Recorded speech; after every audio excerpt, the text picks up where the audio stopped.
Hold up, I am on my way, I'm in motion. Let's go to the ocean. Yeah, let's go outside. We can hang out on the beach without freezing. Welcome to Crafty Beach. This is Julie. Today I have 20 fall Dollar Tree DIYs for you from the Crafty Vault, and the theme of today's video is coastal fall. So every fall DIY is going to have a little bit of beach decor with it. I wanted to do a sea glass leaf. Now I want to stand it up on its own. So originally I was going to use one of these little wood frame holders just popping off the frame for the stand, but I kind of forgot how heavy the sea glass is from the Dollar Tree. So that method ended up not working, but we are still doing a sea glass leaf, and you'll see what I end up using. Now I'm going to go ahead and stain everything. I have some of that Antique Wax by Waverly mixed with water, and I'm just going to do a light stain on everything. I'm going to be covering this with sand, sea glass, so many things, but I want to go ahead and give it at least a light stain if there's any areas that you can still see out in the finished project. And originally I was going to have it stand with that stand, and so you were going to be able to see the front and the back. So I did go ahead and stain both sides of it just to make sure the back looked nice too. But I do end up, again, using something besides the stand, because once I got to putting all of the glass on here, it really got heavy and kind of unwieldy on a thin sign like this from the Dollar Tree. So that looks pretty good. I'm just wiping off the excess Antique Wax by Waverly with paper towel, and I make sure to get it really good and dry. Now, these are the new sea glass that I found at the Dollar Tree. I like them because they had two different color varieties. These don't have that royal blue in them, which I usually don't use. It's more of the teals, the greens, and the white. And they're very flat. They're not the super fat, thick ones like they used to be either. So they're easier to craft with. I really enjoyed working with these. So I have 2 packages of them. I'm going to use all the colors included. And I'm using this glue. It's like a super glue fix-it adhesive that I got at Dollar Tree. I thought it would be a little bit stronger than hot glue because I definitely don't want these sea glass pieces falling off. I like the fact that some of them are a little bit triangular in shape, so I'm kind of going to try to play on that for the points of my leaves here, so it kind of makes sense. But at the same time, I'm trying to alternate the colors between the teal, the green, and the clear. And I'm not doing them super close together, but relatively. I want to leave room. At first, I was going to use some grout, but I must have not got the lid on my grout very much because it was dried out. So I ended up using sand instead, and I'm glad because the sand looks really cool. So just doing one section at a time. I did notice that this glue was strong, but it did take some time to dry. Hot glue would have been faster, but I don't think that it would have been really sturdy. Since I'm gonna have this like standing up, I don't want the sea glass falling off of it. And I love how this turned out. It was such a work of art. Anytime I can make something with like stones or sea glass or other materials like that, I just love how it turns out. And this is no exception. So I even have some smaller ones. So I'm going to go ahead and fill up this stem too. And if I have any gaps that are big enough anywhere, I'll go in and kind of see if I can work in a smaller piece and glue that all down. It's looking so pretty. This is what I ended up using instead of the stand. This is a thrift find sign that I can flip, and it is just the perfect size for this. And it's got this nice thick wood frame, so it should stand up on its own, and it will definitely be heavy enough to hold up the weight of the sea glass. Now, it does have words all over it. They're actually fall words, but I'm just going to paint that all white to mask that so I can go over it with kind of an abstract, very abstract, like ocean scene. I thought that would be a fun background for my fall leaf made out of sea glass. Now the writing was quite evident, so I did go over it with 2 coats of white to make sure that you're not going to be able to read any of those words through the final project. So I'm letting the glue set up on my sea glass while I'm preparing this sign before I go back and add sand and everything else to my sea glass leaf. And this does have a wood frame. I want to make sure that I don't get the paint on it. And this is going to be the easiest beach scene ever. I used cloudless for the top half. And you're basically just going straight across with the paint. And this is going to be the sky. And I'm always saying that anybody can do an abstract beach scene, and you can. All you have to do is have a couple different colors of blue. I chose 4, and I ended up only using 2 because I was able to blend 2 of the blues together too. So for the water part, I'm using this color, which is turquoise. And again, just going side to side. I want it to look just as a very muted ocean background, not a lot of details. So when the 2 colors come together, I can blend those colors together, which is going to give me almost a 3rd color to let the ocean slowly blend into the sky. Super easy. I'm not doing any waves or clouds or anything like that. Just the simple blues. This is what it looks like once it dried, so I can go ahead and remove my painter's tape. And now we can finish working on this. I think I have them dried enough that I can add the sand. To do that, I'm just using school glue, and I just go in and fill in all of the spaces in between the sea glass. This is one reason I didn't really want them touching, is because I wanted enough room to be able to put sand in between each one. I want it to look like sea glass all over a beach, is the kind of the look I'm going for. And this does not dry quickly, so you can do the entire thing at once, which I would suggest, because once you start adding the sand, it's going to go everywhere. So this is the Dollar Tree tan sand. You could also use the white. I think either one would work pretty well. Just making sure I have glue everywhere, because once I start, that's going to be on there for sure. And I just start sprinkling it all over. You're going to want to put more on there than you need just to make sure you have enough. Kind of covering all of my sea glass as I go. I kind of just kind of brush it off my sea glass to make sure that I have a nice thick coat of the sand all over the back of the leaf. And trying to clean off the sea glass a little bit too. I wasn't sure if this was going to be strong enough to hold it on. I usually like to glue from the top, and I do end up doing that. I'm not sure if it really needed it though. But again, just like with the sea glass and the seashells earlier, you're going to have to give it a little time to set up before you work on it any further. I do want to make sure that I get the sand off the sea glass at least as much as I can, and then I can start drying it with my heat gun. This is a spray adhesive I'm going to use. This is Gorilla Glue. I actually picked this up on Amazon because I was having trouble finding this spray glue at Dollar Tree lately. I kind of wish I hadn't sprayed it because it gave a weird texture to the sea glass instead of that smooth look that it had before. You can kind of see like a tacky texture on it, but it probably did serve a good purpose, keeping the sand on there. And so then I wanted a little bit more whitewashing to this. I thought it was a little bright. So I just distress it with a little bit of ivory and a baby wipe just to mute my blues down a little bit more before we add our sea glass leaf to it. And that's kind of more the color I was going for.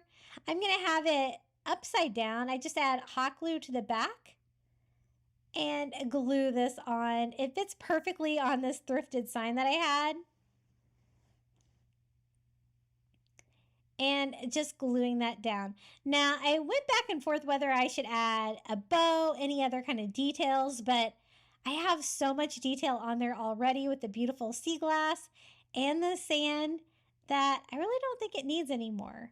So again, I just tried to clean up the sea glass a little bit just to make sure there's no like glue stuck on the surface of it. But look how beautiful that turned out.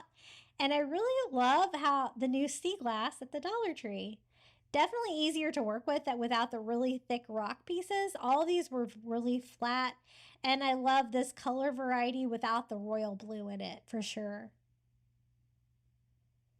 And this is how it turned out. It's definitely a work of art. I really love it. I hope you do too. If you are enjoying today's video, be sure to hit that like button. It always helps. And don't forget to subscribe to my channel for more DIYs. This is actually a Halloween wreath form, but we're going to use it to make a fall wreath.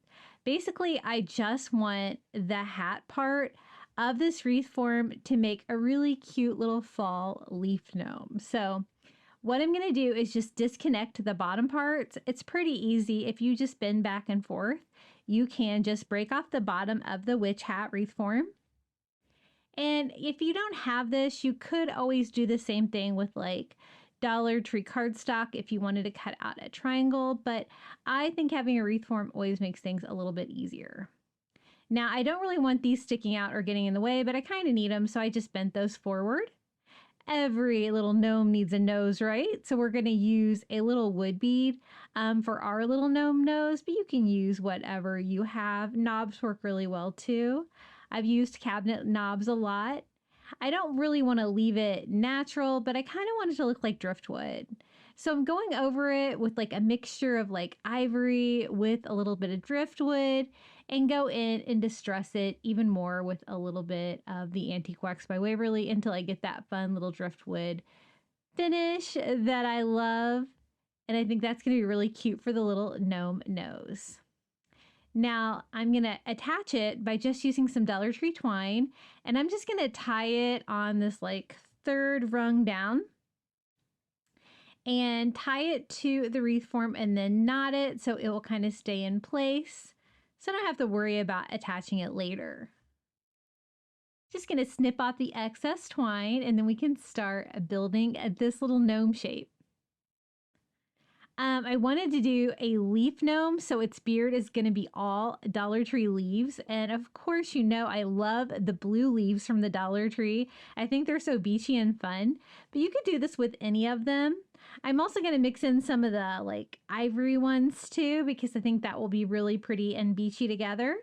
And they have these in all different colors now. They have purple this year, but you can do whatever is going to match your decor.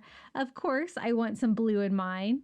So I start off with that same row that we attached the little gnome nose, and we're just going to start hot gluing the leaves on. I just cut them with like no stem at all, just so I have like the little leaf part to work with. And as you can tell, the ivory ones are a little bit different in color and shape. The blue ones are different in shape, so you can kind of alternate, you know, between the two to kind of make it look good. I'm alternating like kind of blue, white, as you can tell. And I'm kind of going with what I have to work with. I have this part of the wreath form that I can attach stuff to. And so I'm just going to go ahead and cover everything that I can with leaves that I kind of have a solid surface to glue to at this point. And I do have like this bottom row here too. So I'm going to go ahead and start gluing to that. And then we can kind of build out the little leaf gnome beard from there.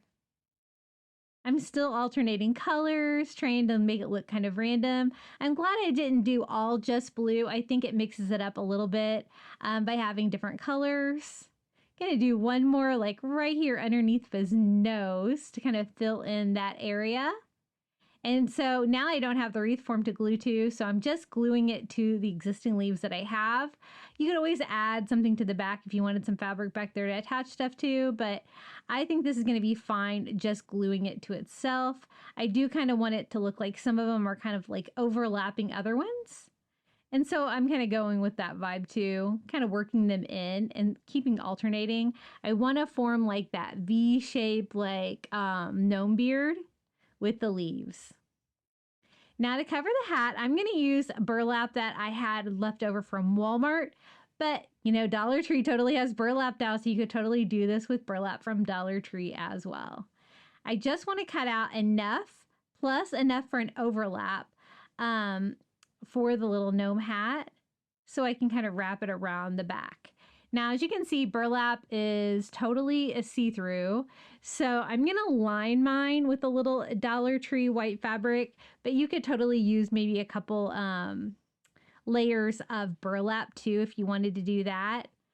I thought this would be easier, and then you totally would not be able to see through it. So I'm just going to cut down that same rectangle gnome hat size here for the white fabric and do just a simple lining for inside.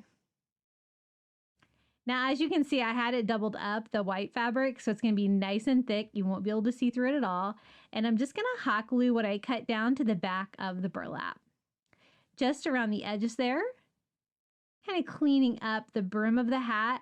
I'm going to flip my wreath form over, and we can start attaching this by putting some hot glue on the back of the wreath form and bringing the fabric around the back and gluing it to itself on the back.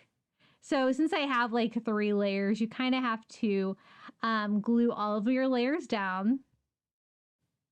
But if you put enough hot glue, you can kind of glue them all, almost all at once. And I just want that to be tight, all of like the cut edges to be hidden back here on the back, and to form out that lovely little gnome hat. And I think that is pretty secure. He's looking super cute. I wanted to do something coastal for the brim of his hat, so I thought Dollar Tree white nautical rope would be perfect. So I'm just gonna hot glue that on around the brim of his hat, kind of going down and meeting where the little gnome nose is, and gluing the ends to the back. I think he's looking really cute, isn't he? While I can kind of get to it, I'm going to go ahead and use some Dollar Tree twine to tie a simple hanger here on the wreath form on that first little crosshair. And then I wanted to top his hat with something coastal too, so I'm going to use a Dollar Tree starfish for the top, just attaching that with hot glue.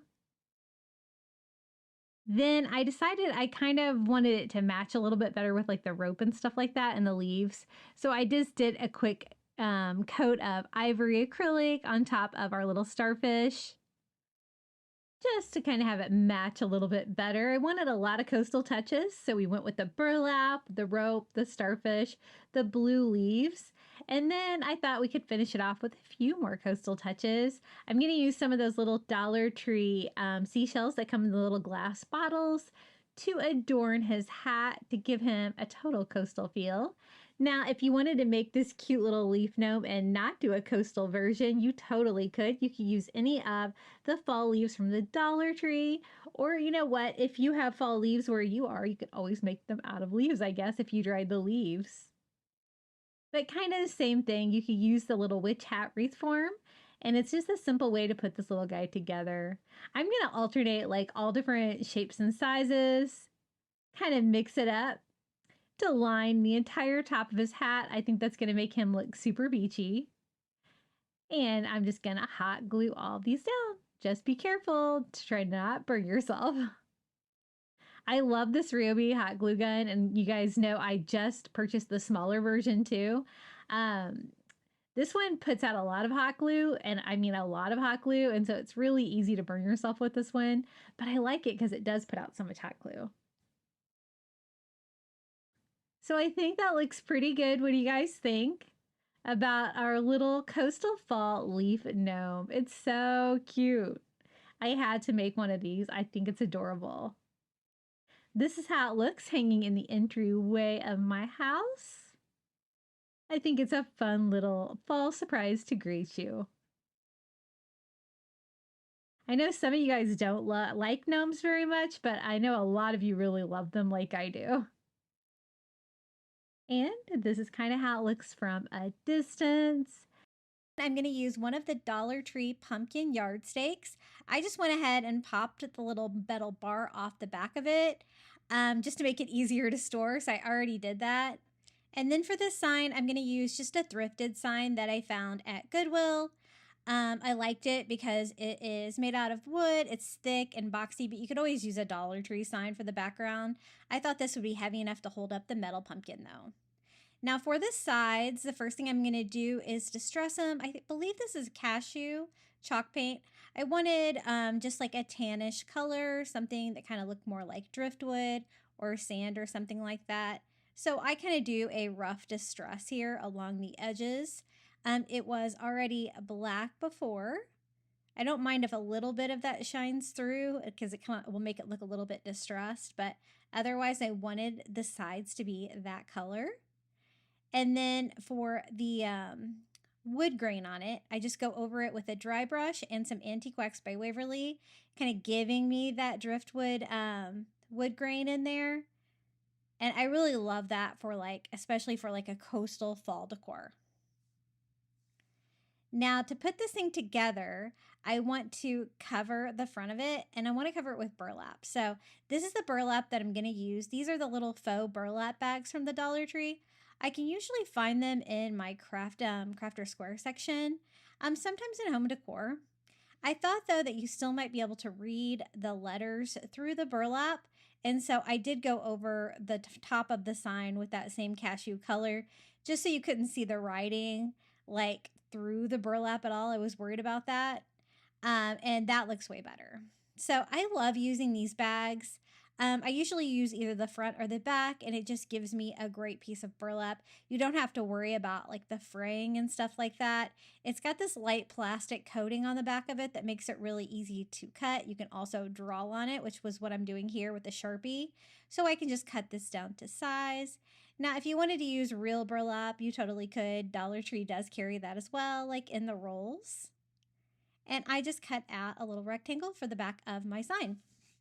I love the fact that the metal pumpkin has that great design on it. I think it's going to look really good on top of the texture of the burlap. So I think that will work. I'm going to go ahead and attach it with hot glue. I didn't like the fact that you could see the ridge in it though. So I'm going to go ahead and do the rest of it with some Mod Podge. That will be hidden behind the pumpkin. I was just kind of doing like a little test spot to see if that would work. And you know what? Mod Podge works way better for this one. And I just go ahead and do both sides and glue that to our sign. Now for the metal pumpkin itself, the one that I picked up was orange, very traditional fall color, and you can leave it like that if you want to do more of a traditional fall decor. I wanted to make mine coastal, so I'm going to paint mine. I just removed a little raffia bow there with a little bit of heat, and I kind of bend it to make sure that it's going to lay flat against my sign, and then I'm going to go in and paint it. I'm going to mix a couple colors together, white with, I believe, Caribbean blue. It gives me this really light beachy blue, which is my favorite for coastal decor. Very similar to the Cloudless by Apple Barrel, I think. And I'm just going to go all over and paint this. Now you can use acrylic paint like I did. You could also spray paint this if you wanted. I really just want to cover that bright orange. And as you can see, since I'm doing like such a soft color, it is going to take a couple of coats to cover that bright orange color. I'm just using a foam brush, making sure that I kind of get in all the way. I know they have these every year at the Dollar Tree. They kind of change them up a little bit. I always try to pick one or two of these up every year just because I think they're really fun to craft with. Just a really interesting looking pumpkin. I hardly ever use their yardsticks as yardsticks. I usually always make something with them. I didn't really want to paint my leaves blue, so just cleaning that up. And I let that dry, and I could still see some of the orange coming through, so I just go in with another coat of the blue until I have good coverage. Now, I'm also going to want to distress this, of course, to make it look coastal. So I actually go back and decide to distress my leaves with that blue. And then I also went in with a little bit of white on them as well. And then for the pumpkin stem, I used some Antique Wax by Waverly to kind of give me that brown. You could also use like brown paint. I really kind of like the way that this looks. When I painted it on, it kind of looked like a pumpkin stem. And I really wasn't sure what to do with those leaves. I had left them green. I didn't like them. I had distressed them with blue and didn't really like them, but I kind of like them just distressed white like that. I think that's going to look good. So as you can see, the pumpkin is a little bit bigger than the sign, and it kind of arches up a little bit. So I need to find a way to make it like sit against the sign and attach it well. I decided to use some of those little mini Jenga blocks from Dollar Tree. For a little spacer, I take 2 of them. I found that on their side worked the best for my sign. I hot glued those on there, and then I'm going to glue the metal sign to that. Now, metal and hot glue don't always work great. You can use like a stronger glue, like E6000 or something like that, but for this project, I was a little short on time, so I just used hot glue. But remember, sometimes it works on the metal, sometimes you do need something a little bit stronger, in my experience with it. Now for the finishing touch here, I'm going to use one of the Dollar Tree sand dollars. These are from the Shore Living line that they have every spring at Dollar Tree. I always stock up a whole case usually of sand dollars and starfish to last me the whole year because they are so great for coastal crafting. And that's all there is to it. We have a little coastal pumpkin. I think it is super cute. What do you guys think about this one? I love the colors. Anytime I can use like a light blue and white for a coastal craft, I love it. Now, if you don't do coastal decor, you could do this, you know, just about any color. And then for the sand dollar, you could always use something else or just leave it with just the pumpkin. It would be really cute too. Super fun and easy. Okay, the next DIY, I'd really been wanting to make one of these forever, and I love how this turned out. So I just picked up a Dollar Tree frame. Basically, you want to just make sure that it has glass in it, not plastic. And I picked up this one with this great wood grain. I do end up kind of framing it out a little bit more, but my original plan was just to use the wood grain frame. And so the first thing I'm going to do is just pop the glass out, pop all the staples out, because I want to do like a floating sign. You gotta be careful. Sometimes those frames will fall apart on you a little bit when you're pulling out those staples. So the first thing that I'm doing is just going to kind of try to make the frame itself look a little bit more like driftwood. And to do that, I'm just going over the whole thing with ivory. And that has that great wood grain on there anyway. So I thought that would bring that out, maybe leaving just a little bit of brown showing through once I get it good and painted. And I think that looks really coastal. So the first thing I'm going to do is glue the glass back in by doing a bead of hot glue all around the edges. We no longer have the staples in there, so we have to glue it to keep it in and glue that back into our frame. Now this is going to be a glass gem pumpkin. These little glass gems from the Dollar Tree. They come in a kind of a variety pack.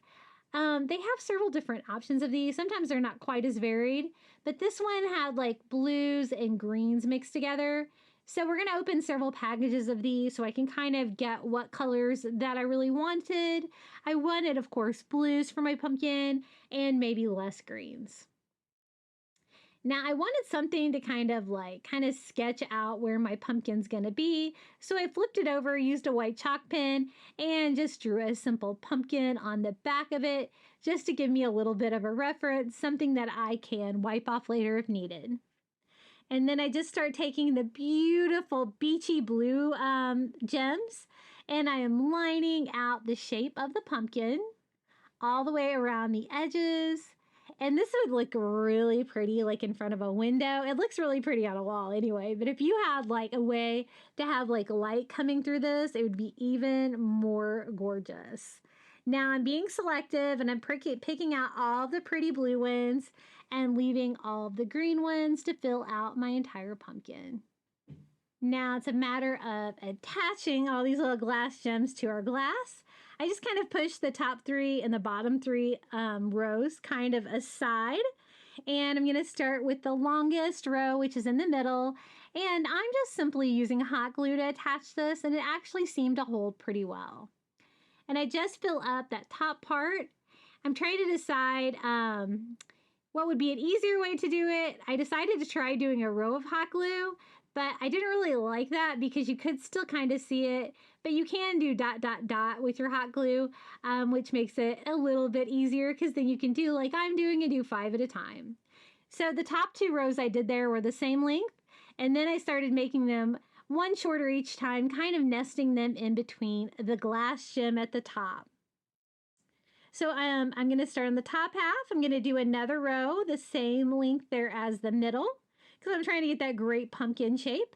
And then we're going to cut it down 1 gem for this row, kind of nesting those in there. I'm going to cut it down 1 more for the top 2. And I'm actually going to leave some room there for a stem on the top. Now I wanted to reinforce this to make sure that the glass did not fall out because it was kind of heavy at this point. So I went ahead with more hot glue on the outside of the glass too, securing that in. And for a pumpkin stem, I thought driftwood would be perfect. I'm using a piece of driftwood from the Target vase filler driftwood, but you can use whatever you have.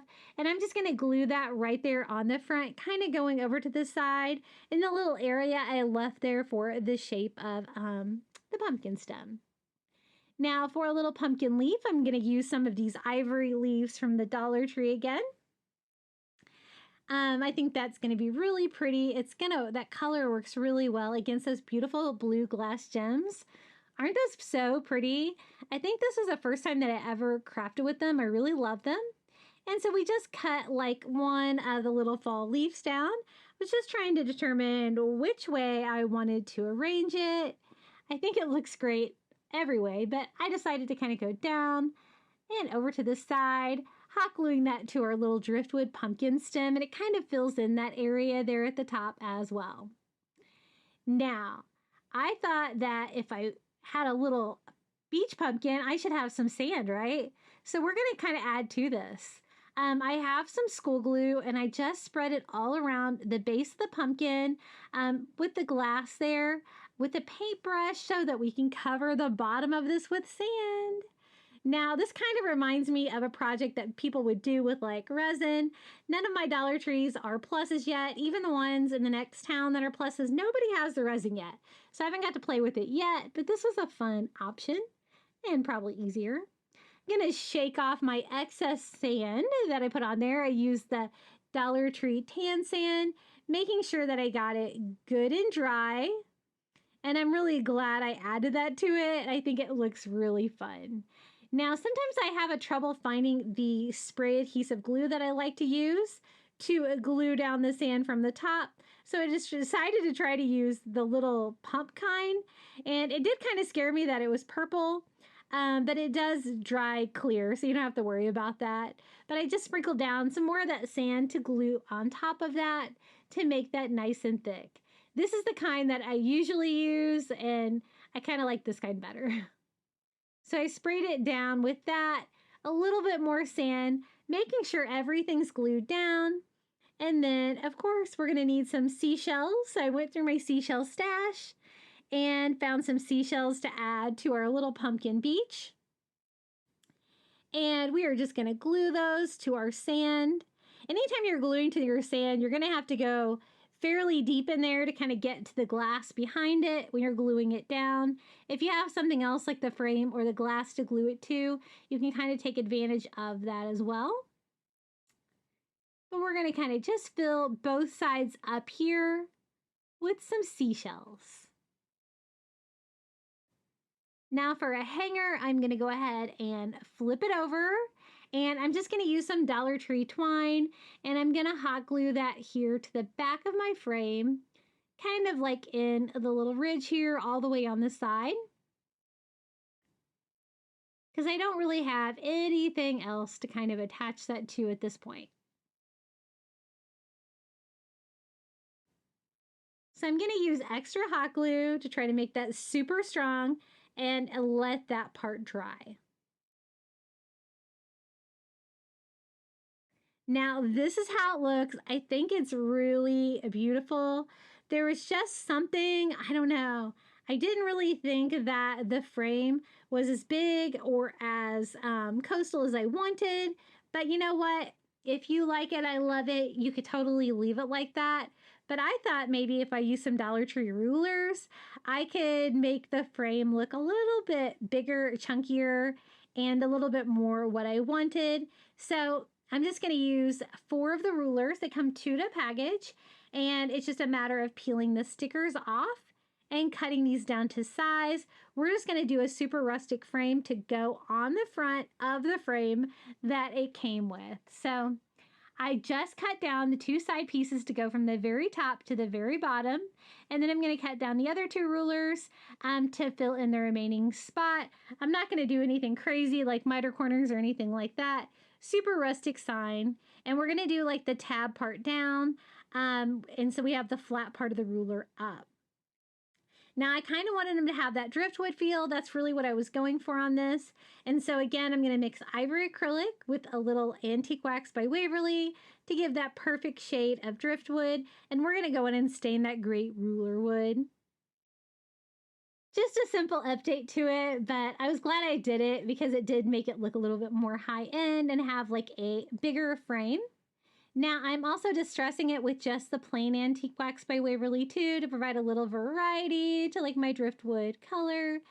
And that's what I'm talking about. So I'm going to attach those wood rulers just to the existing frame.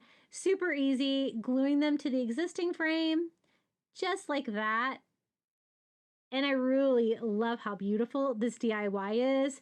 Definitely doesn't look like something that you made with items from the Dollar Tree.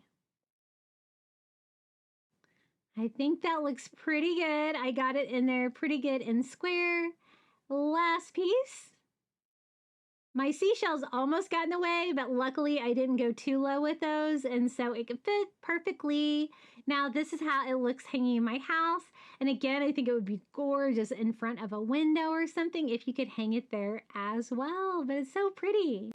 And I know that you could probably do this with resin as well and kind of make the shells super shiny and use that to glue everything down.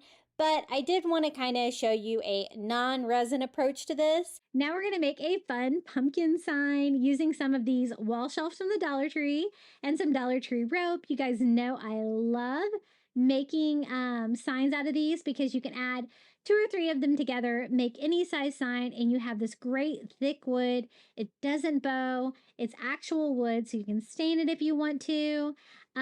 It's great. It's nice, usually pretty flat, and you can just glue it to each other to make a larger sign. Now, I kind of want to make mine look like driftwood, so I'm going to use a combination of antique wax by Waverly and some ivory paint to give me that perfect shade of driftwood. And just go over this entire sign, staining it that color. And this is going to be kind of like more like of a neutral color coastal fall sign. I kind of want the wood grain to come through, so I wipe off any excess paint, letting any wood grain sneak through. And I'm also going to go ahead and paint the edges of the shelves too to kind of clean the sign up. And that gave me a great base coat. As you can still kind of see a little bit of that wood grain coming through, so that's good. Then I'm going to add to it with a little bit of antique wax by Waverly, distressing in one direction, giving that wood grain appearance, kind of breaking it up. Wood's never like one color. You want like multiple colors to give you that like fun wood grain. And that's what we're going for here. Just kind of alternating back and forth, giving it a little bit more color, and then wiping off any excess with just a paper towel. I don't want to take too much of that stain off, but I want to give that great wood grain. Now, I told you they're super easy to attach to each other, and they are. Just a bead of hot glue down the side, and you can put the 2 together, and you're going to get a larger sign. Perfect for DIYing. Just cleaning up any excess hot glue. And I kind of showed you this wood pumpkin before. This is a wood pumpkin from the Dollar Tree. We're not going to use it. I'm just using it for a pumpkin shape, kind of using it as a stencil. And I'm just using like a white chalk pen. Just, it could be anything. You want something white. You're not going to be able to see it, but I want to kind of draw out the shape of a pumpkin for my DIY onto the front of the sign. And this was perfect size pumpkin for that. And you could always freehand that, but if you have one of those, yeah, might as well use it as a stencil, right? And I got enough of that on there, I think, where I can kind of see the shape of the pumpkin. And we are going to create a rope pumpkin using this white rope from the Dollar Tree. And just shape it out like you would a pumpkin. Just going to go ahead and start my roll, removing the tape from the end. And we're going to attach this straight to our driftwood sign. Now, you can see the little segment, middle segment of the pumpkin there, and it has like an oval shape. So I'm going to go with that right there at the bottom, gluing that middle down and just shaping that like that would be the middle section of the pumpkin with the Dollar Tree rope. And just gluing that on with hot glue, keeping that like arched shape.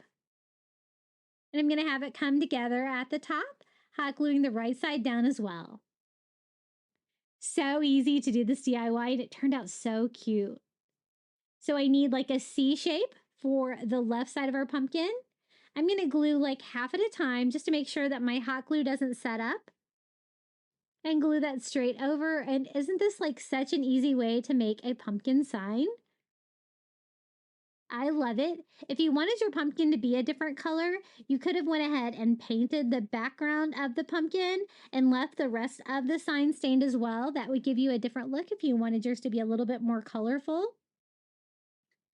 And just hot gluing down the right side to rope, and you have a super easy little rope pumpkin. Since we did rope for everything else, I think we should use some Dollar Tree rope for the pumpkin stem. So I kind of glue a piece here at the top. It's okay if it unwinds a little bit. I think that's going to look more like a pumpkin stem. And then cut out a length, however long you want your little pumpkin stem to be. And then I want to unwind this to make it look a little crazy. So I have all three pieces, and then I'm going to braid it together. I thought that would be a fun touch for the little pumpkin stem. Kind of a flat braid, just like you would braid your hair. And then I'm going to kind of attach it with hot glue over here on the side to kind of keep it in place. And I think that was a fun vibe. It looks way thicker than it did with just the rope.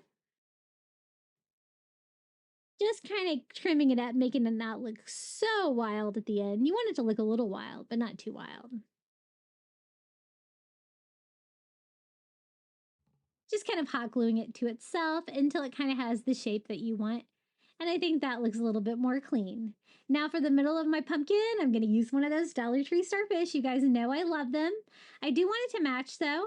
So I'm going to use an ivory acrylic to paint that because, you know, that Dollar Tree white nautical rope has that tinge of like ivory. And I think that's going to look really good against the driftwood sign as well. So I'm just going to attach it with hot glue here. Now, the signs did have holes in them. Not too worried about that. I think it goes fine for like a coastal feel, but you might as well take advantage of it if you want to do a hanging sign, which is what I want to do. So I'm going to use the rope that came with the shelves. It's just a thin white rope, and I'm just going to string that in from the back. It's a little bit easier if you add a little hot glue on there. Let that dry and shape it. Gives you a harder surface, makes it easier to thread through there. I like to thread mine from the back, knotted on the front. I find that it hangs flatter against your wall that way. And so we're just going to do the same thing here on the other side to make a simple little hanger. And I know this does have a starfish on it because I like to decorate coastal. You could totally leave it off if you don't want that. But I thought I would include it in this video because it definitely fits the theme of the neutral color scheme for an easy fall Dollar Tree DIY. I think it's really cute. I mean, you could put other decor on it, or you could just leave it just the plain outline of the pumpkin. I think that would be really cute as well. Okay, next DIY. I found these great little metal signs at the Dollar Tree, and I picked up 4 of them because I thought we could make a fall sign, F-A-L-L, right? I want mine to be a hanging sign though, and so I am just going to go ahead and pull the hangers off the back. They're super easy to break off if you need to. And what I loved about these is they're like galvanized metal. I think they look fun. I think they look kind of coastal. And I'm just going ahead and taking the whole hanger off the back. Now they do have these little clips on them, which I don't really need for my DIY. They're cute. So I'm just gonna go ahead and remove those with a screwdriver. They're super easy to get off and I can always reuse those for another project. I love the wood on these as well. I think they look fun and coastal. I don't think it's gonna require very much to DIY these. Now for the letters, I thought we could use some of the nautical rope cotton from the Dollar Tree. This is the white rope. And I thought we could make some big fat rope letters. Spelling out the word fall is super easy.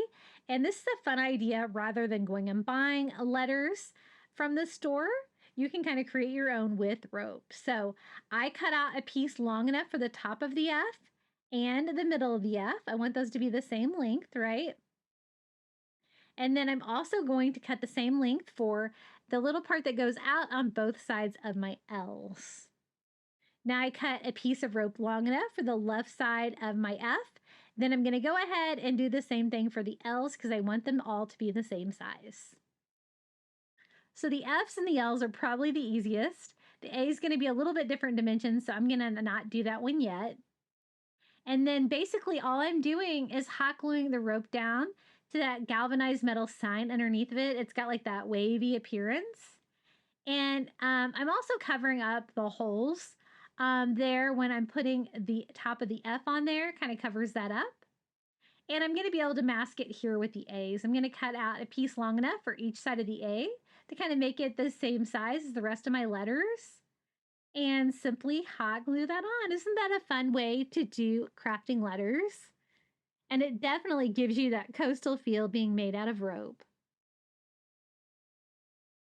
Now that I have that part, all I need is the little part here for the middle of my A. I just cut down a small piece and hot glue that right inside. I like fall to do letter signs like this because it's a nice short word, super easy to make out of Dollar Tree supplies like this. Now you have to be careful on those short pieces like in the middle of the A because it does kind of want to fall apart a little bit. You don't want to work with it too much. And then I'm going to do my L's. I did notice my L's needed to be trimmed up a little bit to fit. And then just gluing that all on, trying to keep my letters kind of even.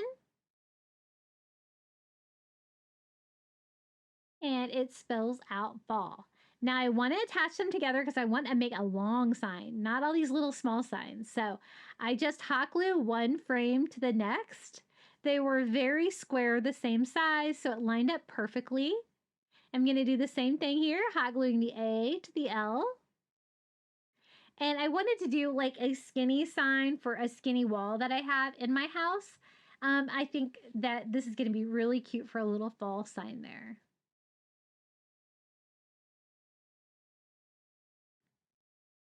And super sturdy. Now I thought we could give this a little bit of a beach vibe with some of these little wooden sea turtles from the Shore Living line at Dollar Tree. I always buy these and use them year round. I think they're so cute and I love sea turtles. I know a lot of you do too. Now these are just plain wood, but I thought we could take like maybe 5 of them and paint them like a beachy blue. I'm going to mix my 2 colors together again, Caribbean blue and ivory, about half and half. Gives me that really soft blue color, very similar to Cloudless if you just want to buy it this color. And I'm just using a makeup sponge to paint these because they don't need very much. And this paints them cleanly without getting it all dripping down the sides. Just wiping off any excess paint there with a paper towel. I just want them to be blue, but nothing too thick. You know I need to distress them, right? So even though they're little, I'm going to distress them very lightly with a dry brushing of a little ivory paint and a chunky brush all over just to make them look fun and coastal. And then I thought we would have them like kind of going out to sea, climbing up this little fall sign. So I'm going to scatter them out, one at each top or bottom, kind of alternating the sides like that. And just attaching them with hot glue, and it's going to give a fun little beachy touch to this side. Isn't this cute? If you didn't want it to spell out like fall and you have like a lake house or something like that, you could do the same thing, spell out lake. That would be pretty easy as well. But I loved these signs and I think they came together great to make a really fun DIY for fall. Now I did need a hanger because I want to make this a hanging sign. It doesn't have a hanger on the back because it had the stands. So I'm just going to make a simple hanger with a little hot glue and some twine and hope that's going to be strong enough. I might need to go back and add some staples to that. And this is how it turned out. This is how it looks hanging in my home. I love the combination of that wood grain and the galvanized metal and the rope and the little touches of blue with the sea turtles. I think it looks so coastal and fun for fall. Now, if you don't really want it to be super coastal, I think if you left off the sea turtles, it could go more nautical or any other kind of theme.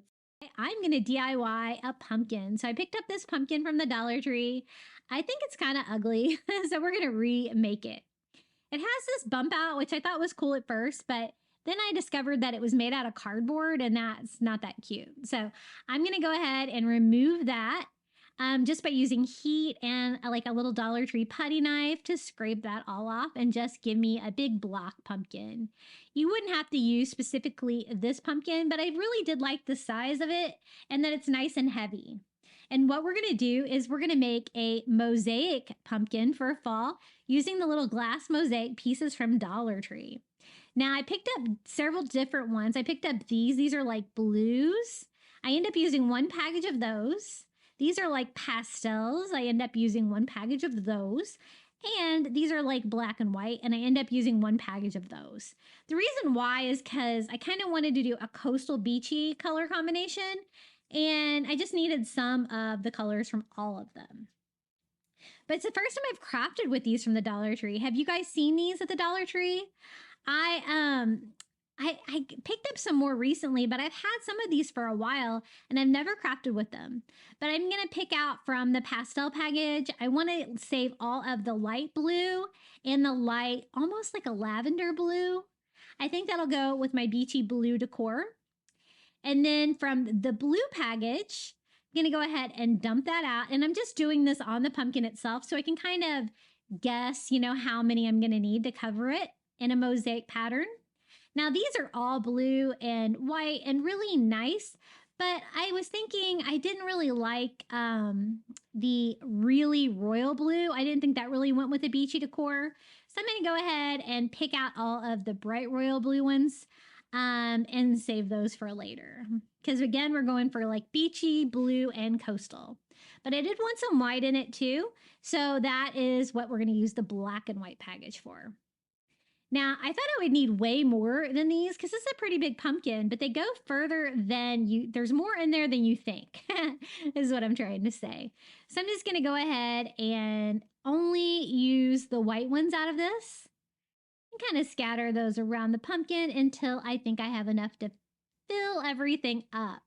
Now, to fill in the different areas around the mosaic, I'm going to use some grout that I picked up at the hardware store.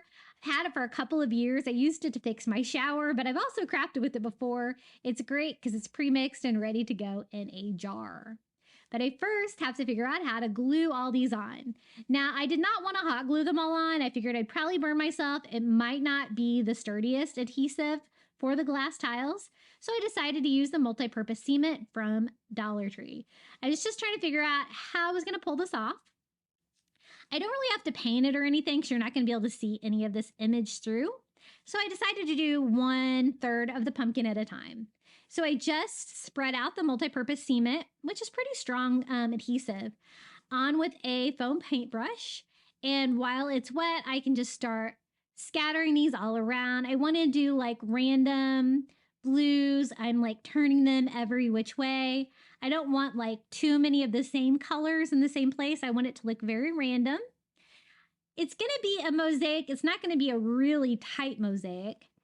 Another option for this is you could work some little tiny seashells into if you wanted, but I kind of really just wanted to go with the glass mosaics and see how this turns out. So the middle section, the same way. I'm just doing them section by section because I don't want that multi-purpose cement to start to harden up before I get all the tiles on there. So again, just filling that all up with a random pattern. And I'm so glad I decided to do this. It really turned out to be a work of art. I was really impressed with how this turned out. And I'm wondering if you could kind of DIY your own grout. It wasn't too expensive. The grout I got is way more than you need for crafting, but I think I picked that up for like $10 at the hardware store, something like that. And I've had it forever. It goes pretty far. So I did the same thing on the left side, got everything glued down. I think it's looking really cute. A few more pieces that I want to attach to make sure there's no areas with like not any tiles. So I kind of check it here and there and try to fill in any gaps. Now the glue is still wet on there, so I'm going to go in with my heat gun and dry that until it is, dry, and now we can attach the grout. This is the grout that we're going to use. The color is linen, and it really kind of looks like sand, so I really like this. And again, I've had this forever, and it's still like, perfect to use. And I'm just going to go ahead and mix that up with a putty knife, and then we're going to attach that right on top of the glass mosaic. It's going to fill in any of the other areas. I guess maybe you could use plaster of Paris or something like that for this too. And I want to make sure that I don't get too much on there. I just need enough to cover the glass. So I found it a little bit easier to use this larger putty knife. And so I'm just going to scoop that on, pushing it down in between the tiles. Luckily, that adhesive was super strong, so everything stayed in place right where it needs to be. And then just spread it out, kind of scraping the top of the tiles with my putty knife to kind of make it thin enough just to cover the back of the pumpkin and the sides of the tiles, but not to cover the tiles themselves. Now, the sides were a little tricky because there is no wall, so I just kind of put it on there and kind of scrape it out as flat as I can up against the sides, kind of keeping that shape and working my way around all the edges until all of it is filled in with grout. Now, I've worked with this before. I've made a Seagrass pumpkin, if you've seen one of my previous coastal fall videos. And I let that set on there too long. This time I was quick. I was quick with the wet sponge, wiping off the grout on the top of the glass stones to make sure I get them all good and cleaned up before the grout even has a chance to set up at all.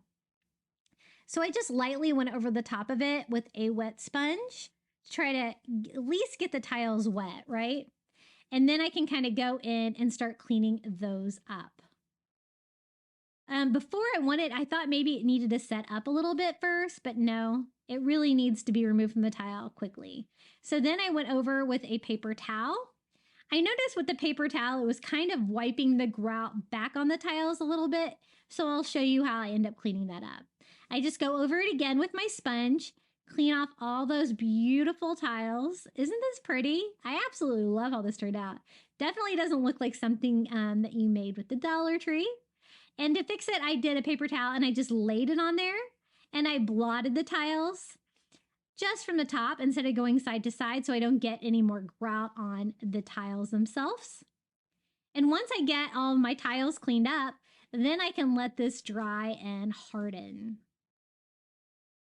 It really didn't take very long to set up. I did give it a head start with my heat gun, but then I just kind of set it aside flat on its back like that. And look how beautiful this pumpkin turned out. Aren't those little mosaic tiles gorgeous? And I love the colors that I chose. I think they go really nicely together. And so here it is, our little glass mosaic coastal fall pumpkin. I think it's coastal because I think it looks like the sand and, of course, all of the blue that we used. But I didn't really want to add any more decorations to it. I really want just the art of the mosaic to be the star of the show. And I just love it. I think it's so pretty. I love making pieces like this. I'm going to use one of these little mermaid tails from the Shore Living line at Dollar Tree.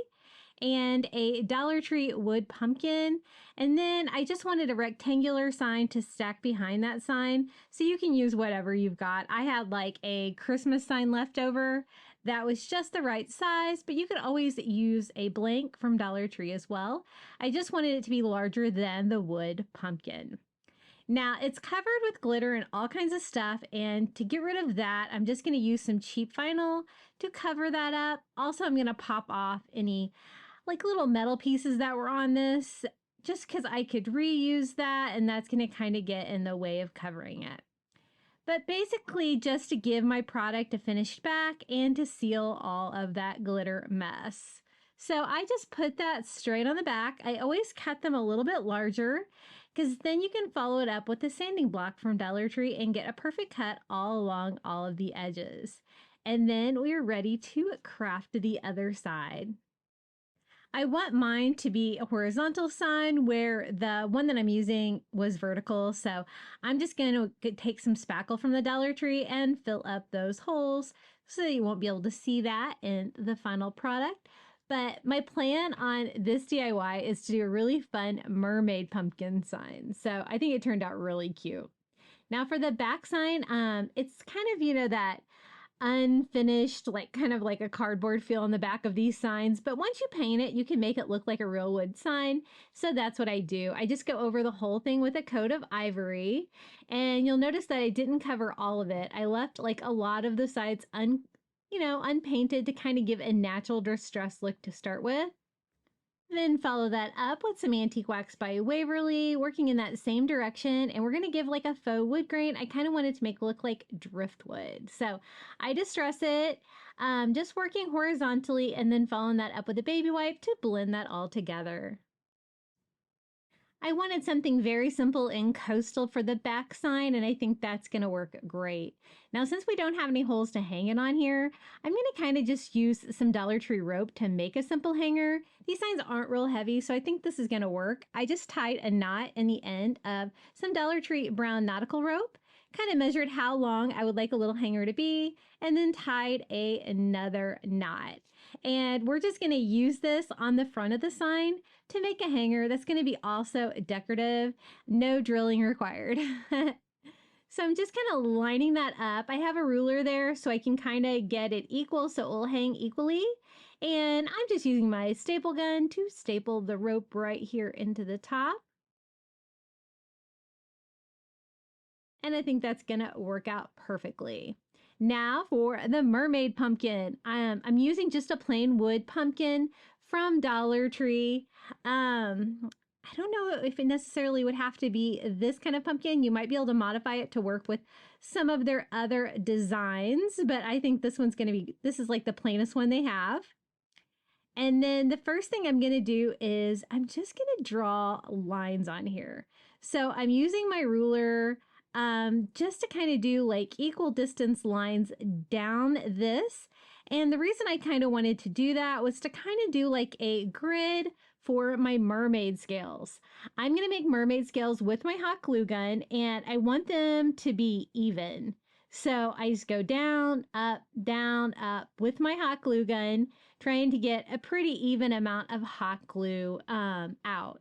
Now, if you get some stringing from your hot glue, don't worry too much. You can usually clean that up before you paint it. Now on the second row, you notice that I only went down about halfway. So I'm kind of using half spacing for those lines that I did. And then I alternate so that one is kind of tucked underneath the other ones like a mermaid pattern. And I'm going to do that all the way down, just kind of refilling my hot glue as needed. And this is going to give us this wonderful mermaid texture for the pumpkin. And it turned out so fun. I think this is probably like kind of the largest scale mermaid scales that I've done with hot glue before, but it turned out really cute. And I love it. It's so unique. So I did like just a little swirl of it across the top, and then we're just going to let that set up. The hot glue like sets up like really fast. If you want to speed it up even more, you could try to pop it in the refrigerator or something, but on its own, as you can tell, it just kind of already started setting up immediately. Now I'm going to go over the whole thing with some ivory paint. I kind of wanted an ivory back coat on this. And I wanted all of the little mermaid scales to be ivory to begin with too. And then we can go ahead and distress it a little bit more. I did notice I had a little bit of stringing from the hot glue, so I'm trying to clean it up now before I go any further. But if you have a heat gun, that works great to burn all the little tiny strands of hot glue that you might have hanging around.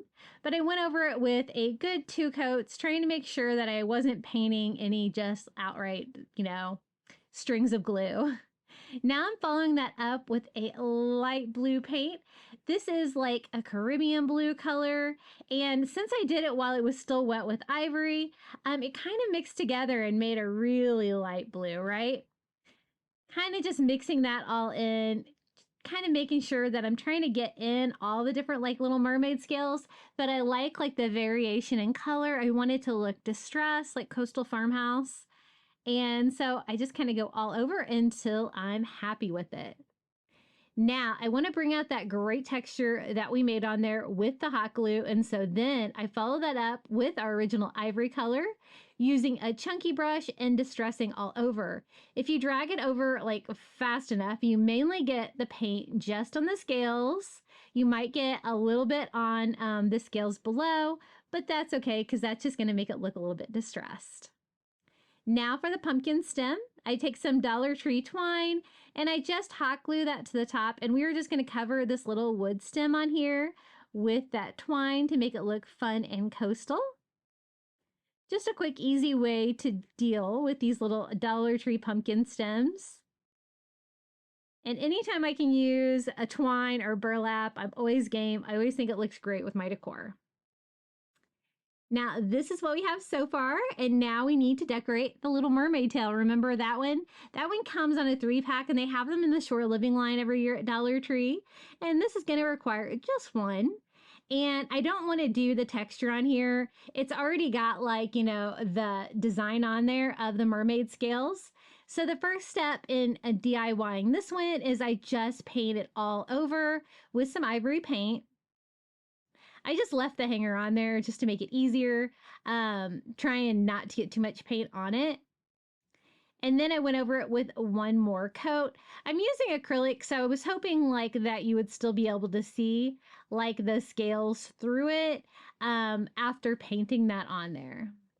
And I could, but not real obvious, but enough to draw on. So I'm just using a brown marker and just drawing all of the pattern back on there to make sure that you can see it, and then distressing all of that with that same ivory to make it look old and distressed, but you can still see the great mermaid scales and the lines on the tail. Now I'm going to use that existing hanger that it came with. I'm just going to tie that twine around our little pumpkin stem up here at the top, and it's going to dangle down right in front of the little mermaid pumpkin. Isn't that so cute? This is one of my favorite fall DIYs I think I've ever done. I really love it. And now it's time to pair it up with our little driftwood sign that we made. And it's going to go flush right on there. I'm just going to use hot glue to attach it. I always like to layer Dollar Tree signs because it's going to make it twice as thick. You're not going to have to worry about bowing as much, and it's just going to make it look way more high-end, I think. So glued it down, and I think that's all it needs. It's beautiful. I love all the coastal touches, and how fun for a little mermaid pumpkin. Isn't that cute? And it's a great use for the little mermaid tails as well, because I always buy those, but I never really know what to do with them. And this is how it turned out. Our little mermaid tail mermaid pumpkin. And I think it would look really cute too if you don't have any of those mermaid tails. But if you're like me, you have a bunch of those sitting around. They came 3 in a package, and I bought probably way too many of those. But really fun for fall or Halloween decor, I think. I have a giant rope pumpkin that we're going to make. We're going to be using the wider white rope from the Dollar Tree, the 6-foot rope, and 2 of these giant plastic bowls from the Dollar Tree. Now, I don't think the color would really matter on the bowls. I picked white because I thought maybe if it were going to show, show through the rope, you might be able to see it, but I don't know if it would really matter. So basically, I'm going to stack one bowl on top of the other, and the tricky part is just attaching them. I thought hot glue would work because it has a rim.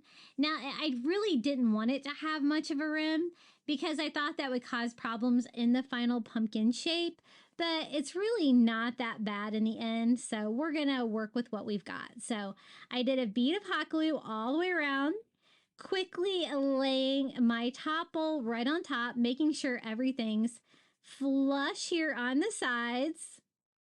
If you don't get it your first attempt, you might have to redo it. Now, to make it even sturdier, I decided masking tape might help. So I just took some masking tape and I'm going all the way around the two bowls, our giant pumpkin here. And then I'm going to crisscross and do the other way as well because I wasn't super sturdy and I want this to definitely stay together as one piece in the end. Now it's time to start making this a rope pumpkin. We're going to start right here on the bottom. I'm purposely leaving a little hole here because I know I'm going to want to come back with a pumpkin stem. So I'm starting like a circular pattern with that and just hot gluing the Dollar Tree white rope around. Now, this is a giant pumpkin. This is how far one of the 6 foot goes to kind of give you an idea. You kind of have to start and stop your rope. And if you use a little hot glue there, kind of blend it in, it's not super noticeable where you start and stop, but you don't really have an option if you're using Dollar Tree rope. If you had a longer rope, you could probably do this seamless. And so I went all the way around. We're going to start a third package here on this side of the pumpkin. So make sure you stock up on Dollar Tree white rope and make sure you're all getting the same, size diameter rope if you're going to do this DIY. I'm trying to remember exactly how many packages I used. If I can't figure it out in the video, I'll look it up and try to put that in the description below. But as you can see, it's gonna take a lot. So I'm about halfway through the rope pumpkin. I was a little intimidated by this DIY because it was so big, but it turned out so cool. This would be a great indoor or outdoor decoration, I think. It's so large that you could definitely use it outside. So I've got halfway done, so I flipped it over. We're continuing that same rope pattern. It's so easy. You're just hot gluing the rope to the sign. So not much to it. It's just a little bit time consuming just because it's so large. And probably the most time consuming part is like starting and stopping your next package of rope, but you're probably going to need a break. And I just keep working on that bottom bowl until we cover the entire thing up. On top, I had left like a little vacant hole for the stem, but on the bottom, I don't do that. So I go all the way to the very bottom and twirl it closed, cutting off the excess rope. And then this is the 11-foot white rope. So this is the skinnier white rope, and we're going to do something a little bit different with this one. We're going to do like the little pumpkin, I guess sections, if you will. So I wanted the skinnier white rope for this, and I just started at the top and glued it down. We're going to go all the way around with this one to the other side.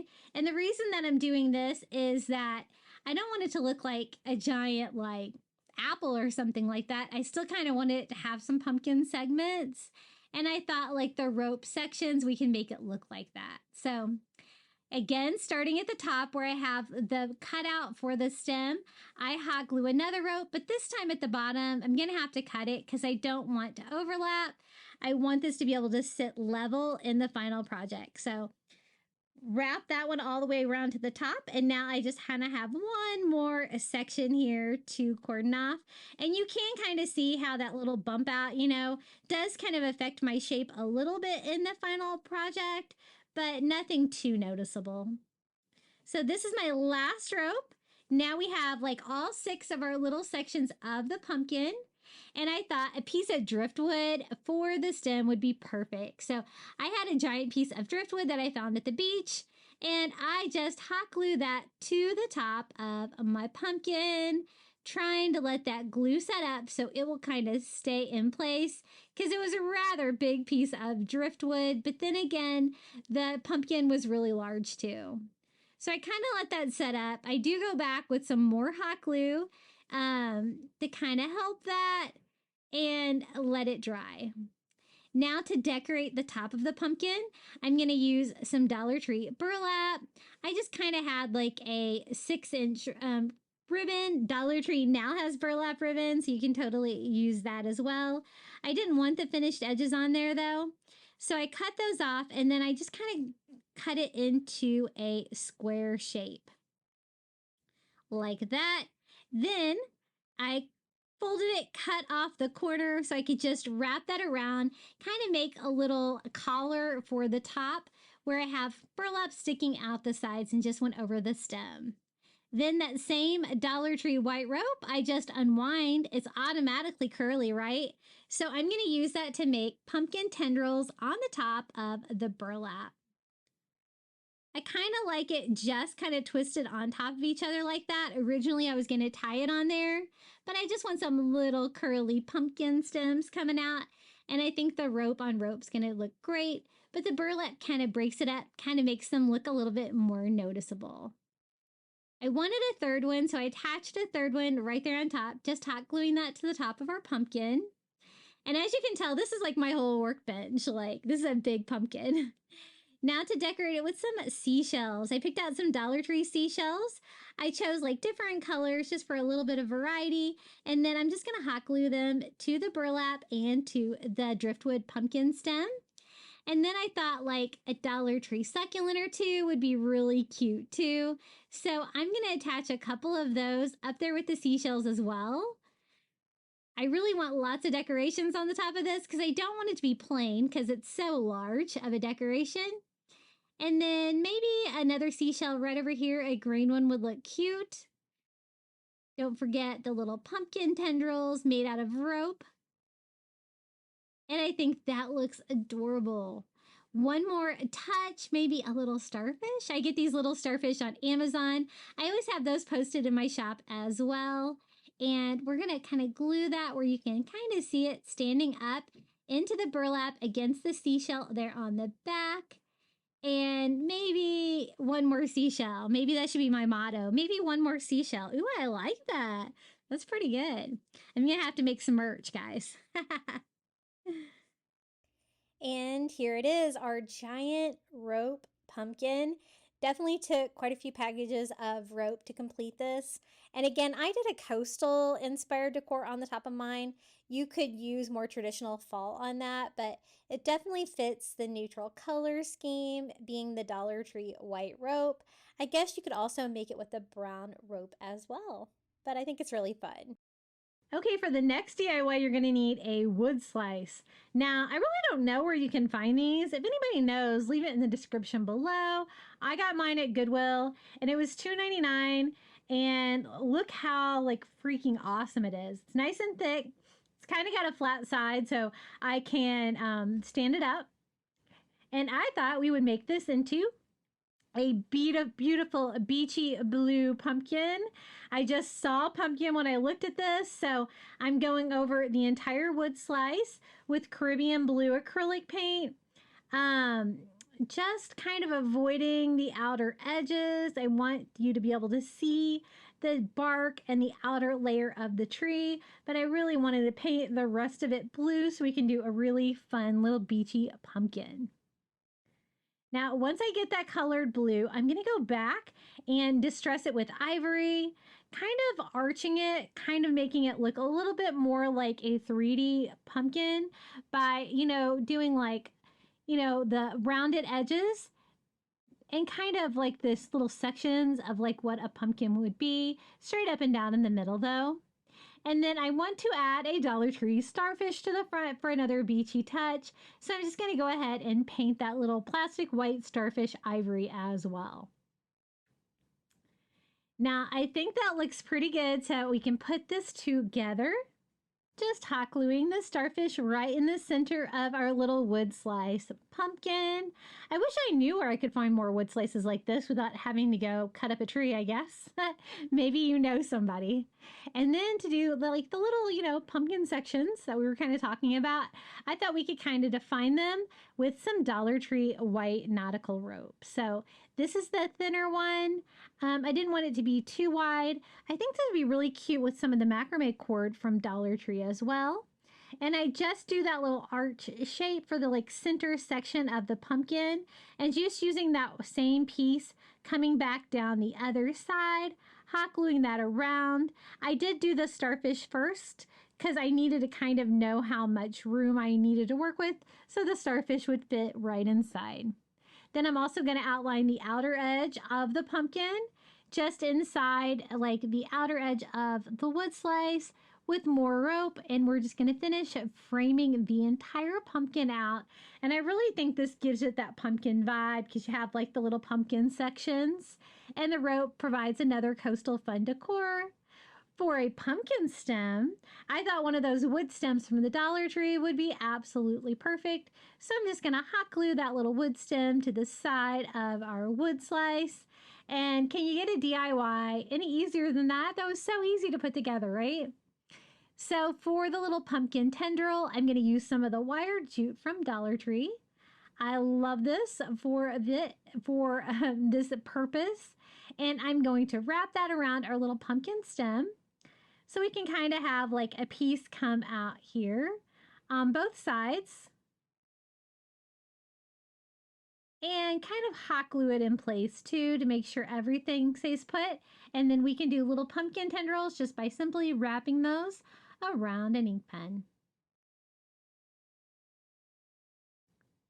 I really think the pumpkin tendrils always add a little fun touch to a DIY pumpkin. And I love the idea of doing a wood slice. Now for the final last touch, I picked up some of these little leather charms from the fall section at Dollar Tree. I'm so glad they're bringing these back again this year because they are so pretty. And I just picked out the little fall leaf. I don't really need the strap on there though. I just want the little grateful leaf here to attach to the pumpkin stem and kind of have it coming down like a little pumpkin leaf here at the top. And here it is, our little wood slice pumpkin. I absolutely love this DIY. I think it turned out so cute, and it's another beautiful blue pumpkin in my home for fall. And I'm not really sure where to source the wood slices like this, from a craft store. I really only shop Dollar Tree and Amazon, sometimes a little bit Target dollar spot. So if you've seen these, you'll have to let me know in the comments below because they are great for crafting. Now for the next DIY, I picked up one of these little segmented pumpkin signs from the Dollar Tree with the little bump out panels. I'm just going to remove the hanger and the raffia bow on the top. The first thing I want to do is add some color to this one. And so we're just going to paint the entire thing like a bright beachy blue color. So I'm not using cloudless this time. This one is Caribbean by Delta, I believe. And it's a little bit darker than the cloudless, but kind of the same kind of tone of blue.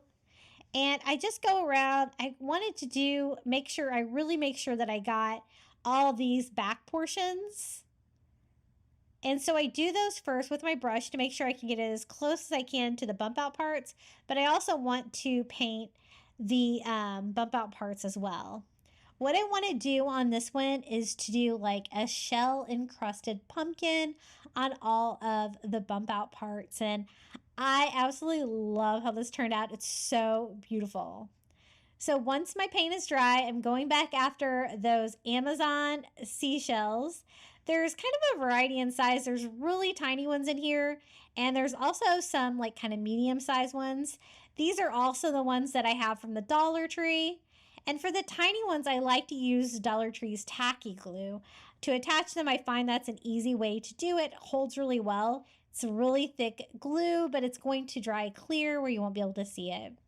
So just using a paintbrush, I'm going to do about half of the pumpkin wood bump out at a time, but I also want it to be super thick. I kind of clean up my glue as I go. I don't really want it to go down off the sides of it. And then I'm just going to use the really tiny seashells and just start putting those all over, gluing those to the side. I want it to be as full as I can with a wide variety of all different colors and shapes and sizes of shells. So this part is really fun to do. As you can see, the Dollar Tree, they do have the small tannish seashells that are about that small, but they're not quite this small. I was able to use a lot because they were so small, the ones from Amazon. So I'm going to go ahead and do the same thing here on the bottom. Another thick coat of that. Now you will have to let this sit a little bit to dry. Mine dried a little bit faster than I expected. I did help it along a little bit with my heat gun. But just like before, I'm using all of the small shells and just making sure everything is kind of random. But also I want to make sure all the places like have seashells. We're going to do the same thing here on the right side. We're going to have it be symmetrical, so like little tiny seashells on both sides, and then we're going to do something a little bit different in the middle. So again, half a section at a time makes it a little bit easier to work with because you're adding so many of these little seashells to it. And again, I just pick out all the small ones, scatter them out. I don't really want like the same exact shell next to each other, but there was a wide variety, so it was pretty easy to fill it out. We're going to do the same thing here on the bottom. Now for the middle section, I went back and forth whether I should do it with shells or if I should attach burlap or writing. I think all of them would look good, but I did end up doing seashells for the middle too. But I'm not going to be doing the tiny seashells that we used for the sides, just for a little bit more variety. We're going to use the bigger ones. So some of the shells in that container from Amazon are a little bit larger, as are the ones from Dollar Tree that I have there in the little organizer. That organizer is from the Dollar Tree toy aisle. It works great for working with those shells and not having to get them out of the little glass bottles every single time. And now since these are larger, as you can see, I'm using hot glue to attach them. I thought that would be a little bit sturdier. The tacky glue does a great job with the little tiny shells, but I didn't know if it would be quite strong enough for the larger shells. So again, I'm just trying to scatter them out very randomly, trying to mix up what's next to what, and again, trying to stick with like the more medium-sized shells. And just hot gluing those all over. I do want it to look encrusted like the sides as well. And we're gonna add a few more beachy touches to this one as well once we get all of the seashells attached. I'm adding so many seashells to this little pumpkin that it was a little bit time consuming, but I think it looks so beautiful at the end. I'm so glad that I did it. And if you don't have the tiny seashells like this, you have more of the medium, you could just hot glue these all over all three of the sections. It would be really pretty, no matter what size shell you have. Now for the hanger, I'm just going to go ahead and replace it with some twine, just to kind of replace what was on there before. I always remove those because I'm always going to paint or stain or something like that. I don't want to get any of that on the hanger. And then I thought I could also do like a coastal or beachy touch for the pumpkin stem. Even though it has a wood one on there already, I thought I could add some driftwood. This is the driftwood that I get at Target. It gives you some nice flat wide pieces of driftwood. You could always piece up some smaller ones, but this one is just about the right width for the pumpkin stem, so I think that's going to work. I kind of like it upside down better like that with the jagged edge going down towards the pumpkin. I do want it to have a little bit more color, so I'm just going to use some antique wax by Waverly and a baby wipe and just give it a light stain. to give it a little bit more character before we add it to the pumpkin. I also want to outline the sections of the pumpkin, and so I've got another coastal idea for something I can do for that as well, just to add another little detail, but it's looking really beautiful so far already. And that is to use some Dollar Tree rope. So this is the brown rope and the thinner rope, and I think this is going to look great. I'm going to kind of burn off any fuzzies here before I even get started. And I am just going to line the section. So just like when you're lining a lot of pumpkin signs, you're going to have like a C section on one side and then like a circle here in the middle. And so I start with the middle section first. I just hot glue it in the gap between the two wood cutouts. And I'm really glad I decided to do this. It really took the pumpkin and just made it that much more special. So I go all the way around like an oval shape here, hot gluing that down, having that kind of hide underneath my pumpkin stem there where it comes together. And then we're going to do like a C side for this side. And the rope is a little thinner than the width of the outer sections, but that's okay. I'll just kind of center where I hot glue it so you can still see the blue peeking out on the sides, which is really pretty. I'm going to stop it right here so I don't overlap too much rope here on the bottom of the pumpkin. So I just do a C shape on this side. I'm going to do like a backward C with that same piece of rope. And as you can see, it really adds just another fun texture, coastal piece to this, and it looks great combined with the seashells. Now this would look great displayed on its own like a stand-up sign. It was a hanging sign, so that is how I'm going to use mine, and this is how it turned out. Look at all of those different seashells. You can see how many are on there and how the tacky glue dries clear where you can't see it. And it really looks like a piece of art with all of those seashells on there. Some of those were really tiny, but I absolutely love how it turned out. Okay, the next two DIYs, I picked up these little pumpkins from the Target dollar spot just because they were the perfect color and they were super inexpensive. Then I thought we could use some of these little molds.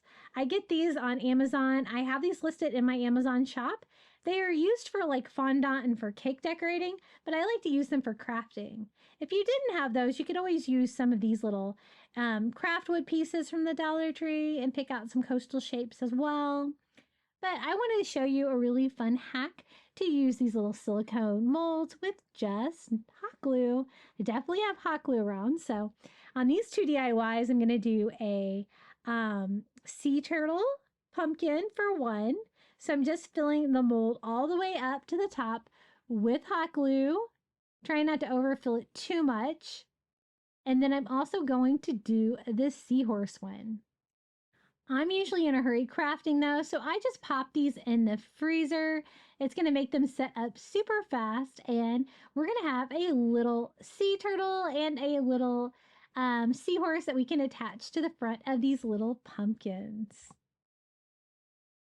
If you overfill too much, you can always trim off any of the excess hot glue, but these had great textures on them, and the hot glue totally gets all of that.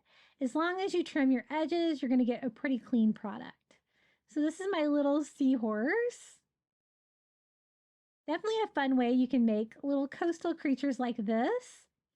And then we can add them to those pumpkins. I think the pumpkins are the perfect color already for my coastal decor. And I thought it would be fun to do the little sea creatures in ivory and kind of distress those as well to give them like kind of a coastal farmhouse vibe. And whenever you paint them, you can see the texture. But if I went in and distressed it with some antique wax by Waverly, it's going to kind of bring out that texture even more. And so that is exactly what I did. Look how cute that is. Going to do the same thing here with the little sea turtle. Love it. And then all you got to do is actually hot glue the hot glue into the pumpkin itself. And it turned out so cute. Just a fun way to make your own little custom pumpkins, especially if you wanted to do coastal or something like that. Be careful with the hot glue. I used a little too much. A little crazy there, trying to clean that up on the front, but I just kind of want to have it be on the side, kind of look more like a little molded attachment to the front of our pumpkin, just a very simple little decor piece. Here's the little sea turtle one as well.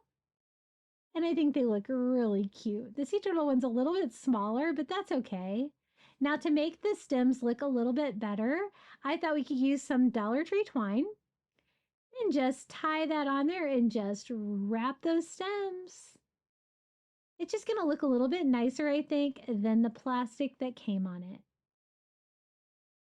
Going to do the same thing here with pumpkin number 2. And I love the color, but you could always, if you didn't have the color that you like and you're using a Dollar Tree one as well, you can always paint it whatever color that you like. And this is how they turned out. I think they're so cute. I love using those little like icing stencils like that. The texture on the turtle and the seahorse, I think just turned out so pretty. And whenever you distress them like that, even if you want to distress them with a color, it brings out that great detail. Isn't that fun? Just a quick, easy little DIY. These were so inexpensive to put together. And you can definitely use hot glue instead of resin on these. Okay, then next fall DIY, we're going to use these wood stems from the Dollar Tree. I had seen that some people had made like cork pumpkins, and these are kind of shaped like corks, right? So I thought maybe we could do like a wood stem pumpkin and see if that looks nice and fun and coastal for fall. Now, as you can tell, there's lots of different shapes and sizes on these. I'm kind of picking out some of the shorter, wider ones. And I'm going to have to try to form the shape of a pumpkin. Now, it's kind of hard when some of them are larger and some of them are smaller. So what I'm going to do is just do rows. And as long as I have like about the same size for the row, I think it's going to work. I did like 5 for the middle. And then I go up like 4, 3, and then down. You see I went 4, 3. I'm trying to kind of get like the general shape of a pumpkin. I think that's going to work. And now it's just a matter of attaching them to each other. So I'm going to use hot glue and just attach them side by side in those rows that I kind of laid out. So 5 for the middle row. And I'm hoping those will stay together. I'm adding a little extra hot glue to help reinforce those. And then I'm going to glue the next row. I went down to 4 in this row. So you can kind of fit them in the crevices between the 2 on top there. So I'm just adding hot glue to those. I'm also gluing the rows together.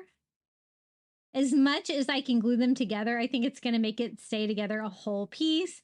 And then I had 3 wood stems for my bottom row. Again, trying to glue everything to each other. A little extra hot glue on the back couldn't hurt, right? So now I'm going to do 4 on top of my 5 here, following the same kind of strategy. And I'm trying to glue it to at least multiple pieces of wood stems.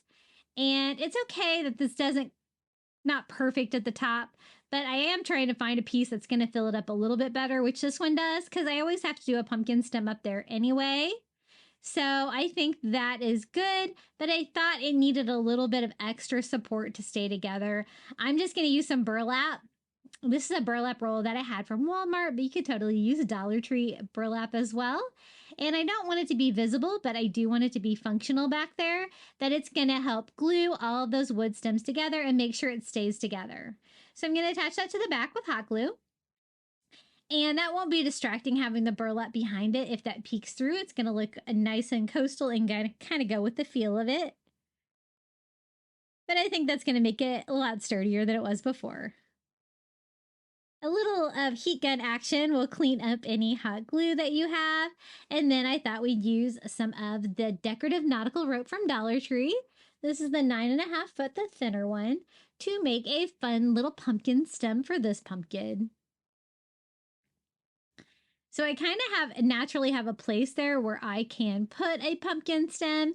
And we're going to try that same pumpkin stem technique where I take 3 of the Dollar Tree ropes and kind of make it look a little bit gnarly. I've seen some people do this with like paper bags as well.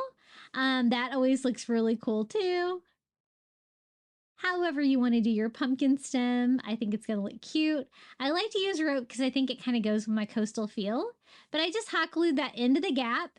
And then I'm going to kind of do the same strategy where I just take one and then I wrap two together around it to kind of give it that weathered feel of a little stem. And I use hot glue on that to keep it together. Otherwise, it's just going to unwind. And you could totally build it before you put it in the pumpkin.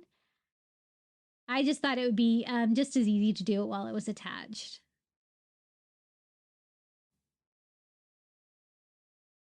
Now, I needed a pumpkin leaf, I thought, but I thought we would do like a fun coastal vibe to that by using some of this tropical foliage from the Dollar Tree. Just like cutting off one leaf here for a little pumpkin leaf. It's kind of large, but I think we can make it work. I think it'll be fun. So I'm just going to kind of hot glue that to the top wood bead and kind of also glue down my stem to kind of make it go the direction that I want it to go and to stay in place. It did have a little bit of unwinding here. It was kind of a shorter stem than we did before. So I don't think it worked quite as well, but I think we made it work there. Now, of course, it needs a little pumpkin tendril. I'm going to use some of that wire jute from Dollar Tree again. Cut off a little piece, put that around something like the shape of a pen. Pull that off and you have a perfect little pumpkin tendril. I made mine a little long so that I could wrap that around the pumpkin stem. And then again, use that for a little bit of structure there to keep everything in place here for the pumpkin stem. And that's what I mean about like the wire kind of coming out of that. If you hot glue your ends, you're going to kind of avoid that. Stays together a little bit better because otherwise it just wants to fall off. I just don't want any wire protruding from the back of there. And I think we've got it to work. We have a little wood stem pumpkin. It's kind of cute, right? I wanted to give it a coastal feel, so I'm going to use a seashell that I had from Dollar Tree and just hot glue that up at the top of my pumpkin stem. And I think my camera died there for a second, but basically I used a blue paint pen to kind of put some little pumpkin stripes on there as well, because I didn't think it really looked like a pumpkin, and maybe it doesn't, but it was still fun to make. This is how it turned out, my little wood stem pumpkin. And I couldn't decide if I liked it with or without the lines on there. But again, I did a coastal version of mine. You could add a more traditional leaf on there if you wanted to do just neutral fall with that. But it was really fun to put together. Now let's make a chunky pumpkin welcome sign. I'm going to use one of those galvanized metal signs from the Shore Living line and a welcome metal sign from the fall section at Dollar Tree, 2 pumpkin signs, a wood oval, and some Dollar Tree rope. So I'm going to go ahead and start putting all my pieces together. The reason that I'm using 2 of the wood pumpkins is because I want it to be chunky, a big sign, not a super flat Dollar Tree sign. So I'm going to kind of show you how I go about getting that look. And it's another way you can deal with the thin signs from the Dollar Tree. I'm going to mix a couple colors together on this.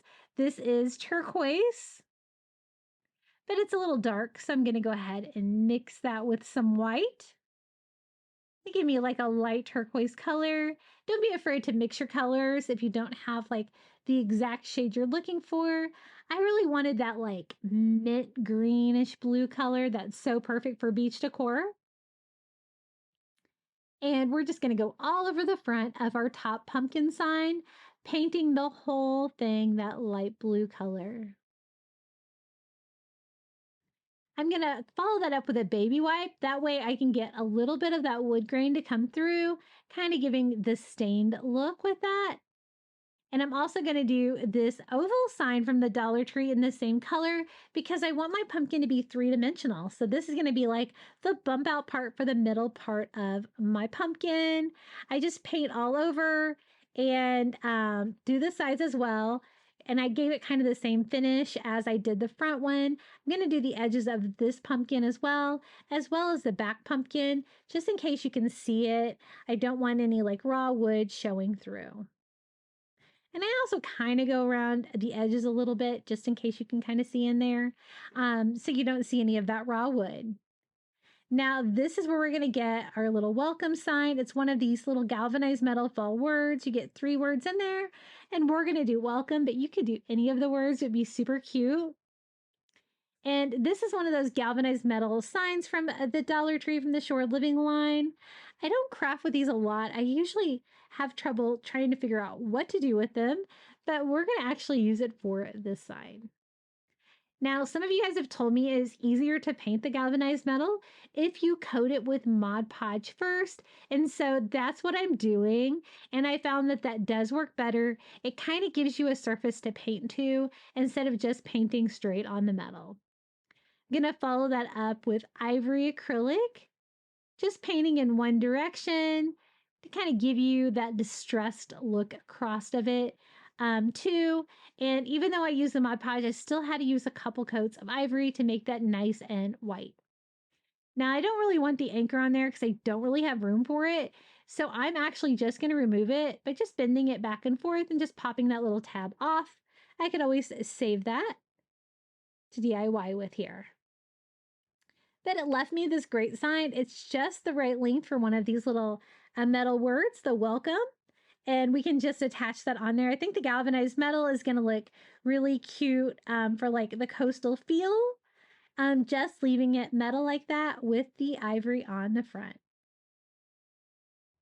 I did touch up the area where I kind of broke the anchor off with a little gray paint, even though it probably wasn't necessary.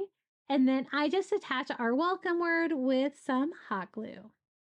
And I'm going to have this hang down. It's going to kind of be like a dangly sign hanging down from the bottom of the pumpkin. So this is our back pumpkin because remember we're going to do like a thick chunky pumpkin sign. So I just left the hanger on there and I'm just hot gluing that inside where the pumpkin's going to be. So it will hang off both sides with a piece of rope here on each side. I also glue that in place so it doesn't go too crazy. It hangs exactly where I want it to.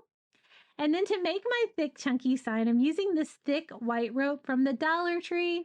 We're going to line the top of the edges of this pumpkin, go all the way around, and that's going to be the sides of my chunky pumpkin. This is a fun way that you can take 2 Dollar Tree signs, put them together, make it look super thick and more expensive looking than the thinner signs. And this turned out so cute.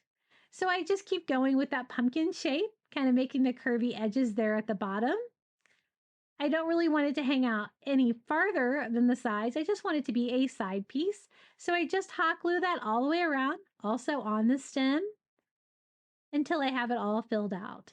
I also put a piece in the middle just to kind of give me something to glue it to try to take away any bowing from the top pumpkin if it might not be super flat.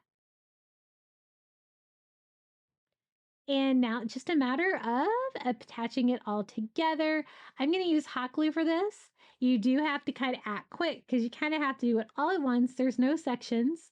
So I'm just going to go all the way around my pumpkin real quick with some hot glue. Also on the rope in the middle that we did for a little bit of structure. And get that wood pumpkin on there as soon as I can to glue that down. Sandwiching that rope in between the 2 pumpkin signs. Cleaning up any excess hot glue since I had to do that so quick. And this is how it looks so far, but this is the 3D element. I thought if you added that wood, this is like the flat wood oval from the Dollar Tree right here on that front pumpkin section. You're going to get that bump out part of the pumpkin. That looks so cute. And just hot glue that right on the front. It's going to make it even thicker, add more dimension to it. I love it. And you know I have to distress it, right? So I'm taking a little ivory acrylic and a chunky brush, and we're going to distress it kind of with the 3D arch of the different sections of the pumpkin.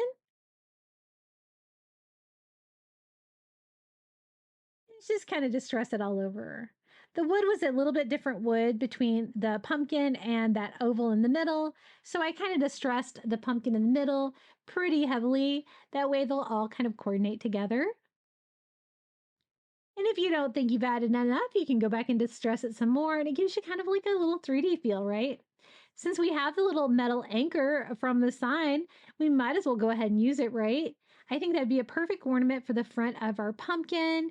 So I just attached that to that wood oval there with some hot glue right in the middle. Now I need to make a pumpkin stem on here. So I'm going to use some twine. This is the twine from Walmart, but you could totally use the twine from Dollar Tree. I like this one because it's a little bit thicker. And I am just hot gluing that to the tip to kind of keep it in place, starting at the end and working my way towards the pumpkin. It's going to give that like rope feel to the pumpkin stem and make it look more finished. I cut off a longer piece because I do need to make a hanger for this, so I might as well make it now. I'm just going to loop that into a little hanger here that we can attach here to the back and just hot glue that right into place. And just burn off any of the fuzzies on that as well. I love that thick jute from from Walmart, but it is a little rugged sometimes. Now I thought it needed maybe another little coastal touch, and the area where I pulled off the anchor was bothering me, so I just added a little tiny starfish down there that I get on Amazon, and then I thought maybe some seashells on the pumpkin would be cute as well. And another one of the starfish, and I thought it needed a pumpkin tendril as well. So I used some of that wire jute from Dollar Tree, wrap it around a pen. We're going to wrap that around the pumpkin stem as well. And I actually had enough to make a couple tendrils here at the top. Just cutting off any wire that wants to poke out on me. If you guys have a good technique for using that without it falling apart like that, please tell me. I know hot glue, but it's kind of hard to hot glue like a large piece that you're using, but it definitely does fall apart, right? And I'm just going to hot glue on our little beachy decor here, the little starfish and a seashell from the Dollar Tree. And that starfish came in the same package as that little one below. They come in a variety of sizes. I get them on Amazon in the ivory and in the blue. I love them. They're so cute. They're real little tiny starfishes for crafting. And this is how it turned out. Are super chunky blue pumpkin. I love the rope sides. I love all the different dimensions on the sign. It's a nice big sign. And it works great for a welcome sign for an entryway. This would be really cute on a front door as well, because it says welcome, of course. And I like that little hanging sign below it too. I think that looks really cute. Now for the next fall DIY, I want to use one of the Dollar Tree wooden pumpkins and two of their wood shelves and one of their little hand towels. I thought I could try to do a textured pumpkin that I could stuff, kind of make a 3D pumpkin wall hanging, and I love how this one turned out. So I really enjoy making signs out of these Dollar Tree wood signs. They're nice and thick. You can paint or stain them beautifully, and you can put as many of these together as you want to make whatever size sign you want, and you don't have to worry about the thin Dollar Tree signs at all. So I'm going to do two of them. I think that's going to make the perfect like rectangular background for the sign, and I want a lot of texture on the sign. We're going to be using the little hand towel, but I also want a texture on the back. So I'm going to try covering it with some of the faux leather from Dollar Tree and ivory. I'm definitely going to go with my color scheme. So I just kind of line up my shelf on the back of the faux leather, and you can just draw on it. You can sketch it out exactly whatever size you need. And I'm going to do that with both of them. So I can have two like faux leather panels to go on the background instead of the wood slats. Just another fun way to add another texture to this. So I'm just going to try these on for size. I was trying to think of the best way to attach them. I've had luck hot gluing them sometimes, but sometimes they leave ridges. So I decided to Mod Podge. I did a nice thick layer all over of the Mod Podge, and that worked really well with no visible bumps or anything like that to my leather sign. And it also covers the holes there in the shelf as well. So that's kind of a win-win. I will have to poke some of them back in there to make it a hanging sign. And then I'm just going to glue the two signs together by doing a bead of hot glue along one of the signs and just simply putting them together. They actually go together really well and usually don't have to brace them or anything else like that. Now this is the pumpkin I wanted to DIY. It's just the plain wood pumpkin from Dollar Tree, and I think it's going to be the perfect size for that. But what I want to do, I want to try adding some texture by using one of the handhelds from the Dollar Tree. So this is like the mint green color, so I think it's going to look great for coastal, but you could do this with like any kind of color that you could find there. And I also want to kind of try to stuff it to make it even more interesting. So I'm going to lay my wood pumpkin there on top of my hand towel and kind of sketch out a little bit wider with my Sharpie exactly how much fabric I'm going to need to cut out. I think it's going to be easier to cut it now than after I try to attach it to the wooden pumpkin. So I just cut all around. I don't worry about a pumpkin stem or anything like that because I'll do something else for that. But I really love this color. It reminds me of like that sea foam blue color. And I'm just trying it on before I actually glue it on to make sure this is going to work. And I think it is. So to stuff it, I'm going to kind of do one section at a time. So I'm going to start over here by doing a bead of hot glue on the left, kind of like the shape of a C, and just glue all of the edges down of the pumpkin. And now for the fluff, I'm actually going to use the fluff from an old pillow. I always find that it's just way cheaper to do that, to save your old pillows, than to actually go buy the polyfill. But they do have polyfill at the Dollar Tree now, which I was surprised to find. And so that looks pretty good. I can go ahead and glue this section down. So I start right there at that indentation and kind of arch up my hot glue and to seal all that plush in there, and kind of gonna make ridges in the pumpkin. That looks pretty good. I've got all the fluff sealed in there. So now I can do the middle section the same way. I just put an amount of fluff in there that I think is going to be enough to fill it out. I did the bottom and then the top. And then I'm going to have to do that like arched shape again for this line of the pumpkin to seal that in. And that gave me the middle section.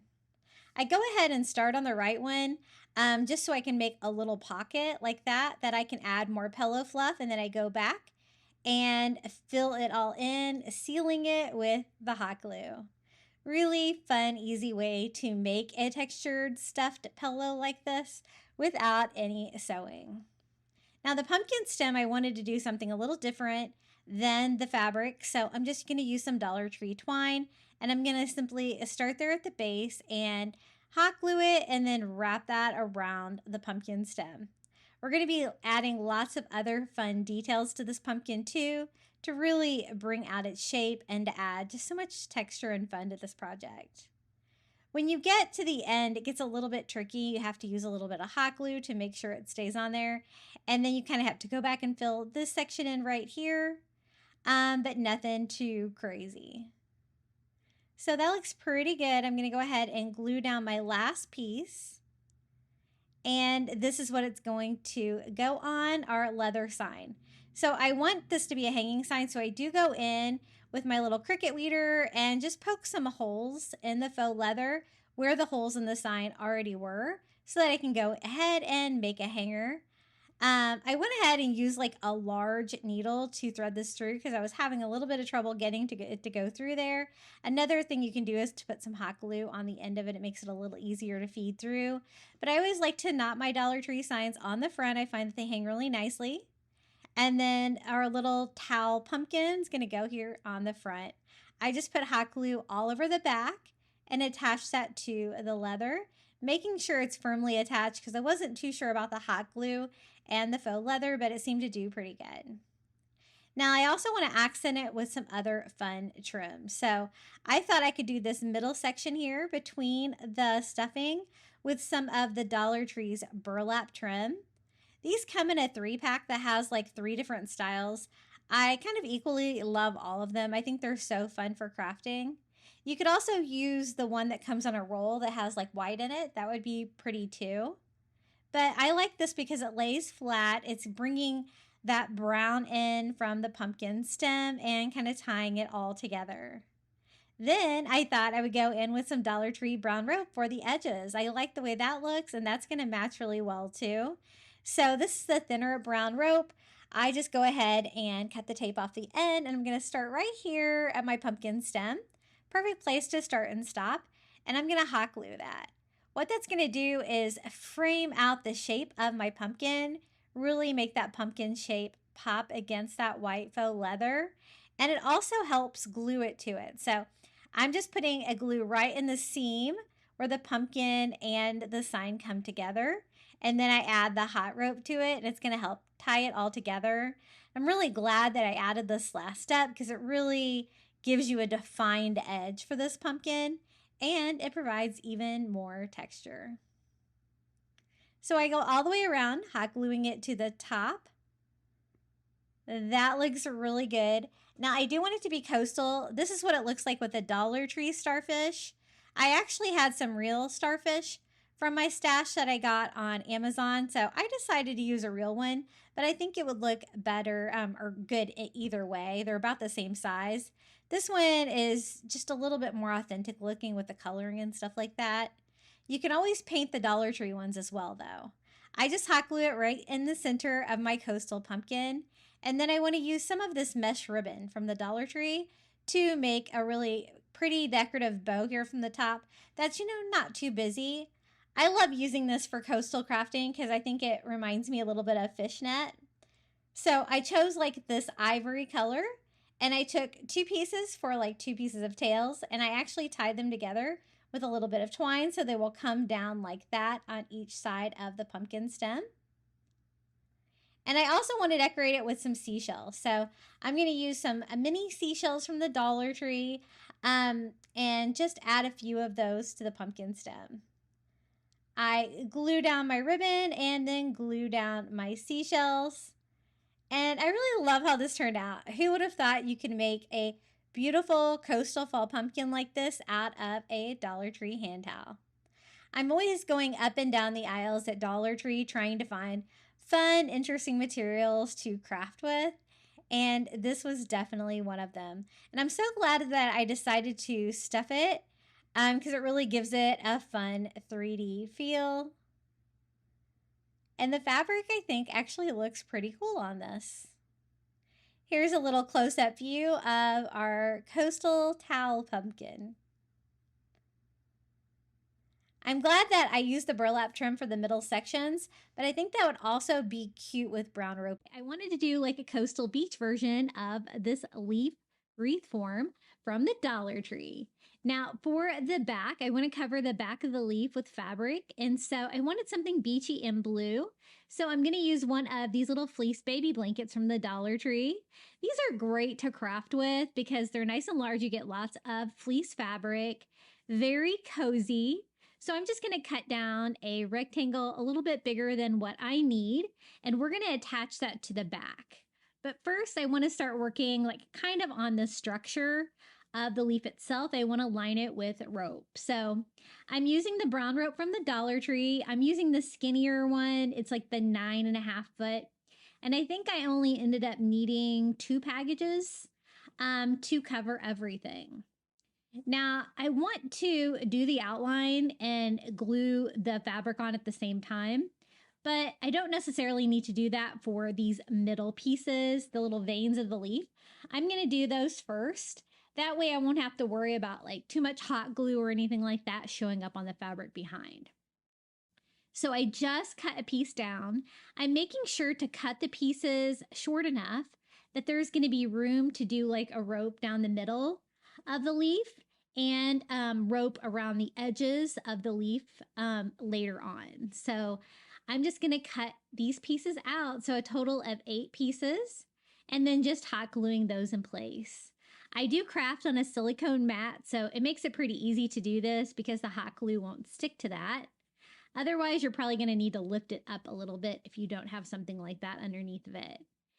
And they get a little bit bigger up here, but basically the same thing. I just cut and glue them down. Now I want to do like that baby blue fleece background with like the rope outline of the entire leaf. The color of the leaf reform is really nice. You could do it without the rope, but I think that the rope definitely gives it a fun touch, and actually it helps to attach the back of it too. So I think that's gonna work. So last piece, just gonna cut that and glue that on. And we have the middle sections all ready. Now for the back of it, it gets a little bit messy. I like to kind of clean mine up a little bit just to make sure that you can't see any of that hot glue from the front, but otherwise it looks pretty good. I also like to burn the fuzzies off just using a lighter. It just cleans up your rope. So any kind of rope you use, even from Dollar Tree, Walmart, wherever, sometimes they can get a little fuzzy, and this just helps clean them up and make them look a little bit better. Now, since I have that part done, I'm going to go ahead and attach the back, but I thought I probably needed to make a hanger first while I can still get to this area of the leaf. So I'm going to hang it like upside down like this. So I just take twine and tie a knot there to make a simple hanger. And now we can attach the back and add the rest of the rope to this little leaf wreath. That's hard to say. So I lay the fabric underneath, and then I'm going to go ahead and cut a piece down for the middle part of the wreath.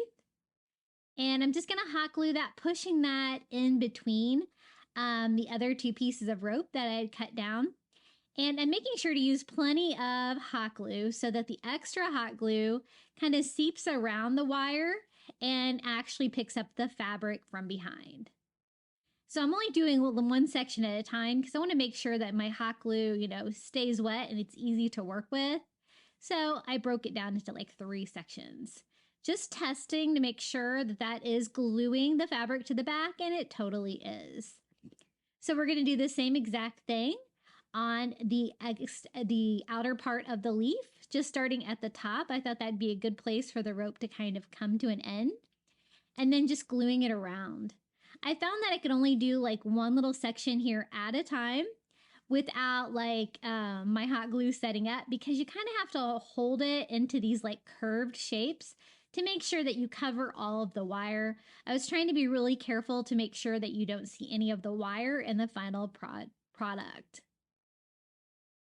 But basically just outlining it with rope. And then once I get this all glued on, then I can go around and trim off the excess fabric. I do it this way just to make sure that I have the perfect amount of fabric instead of trying to cut it and line it all up first.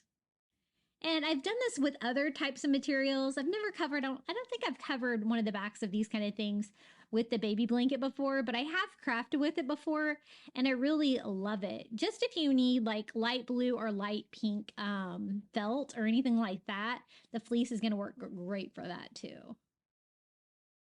And I think I've used the pink maybe for Valentine's Day, but I have used this beachy blue one a lot.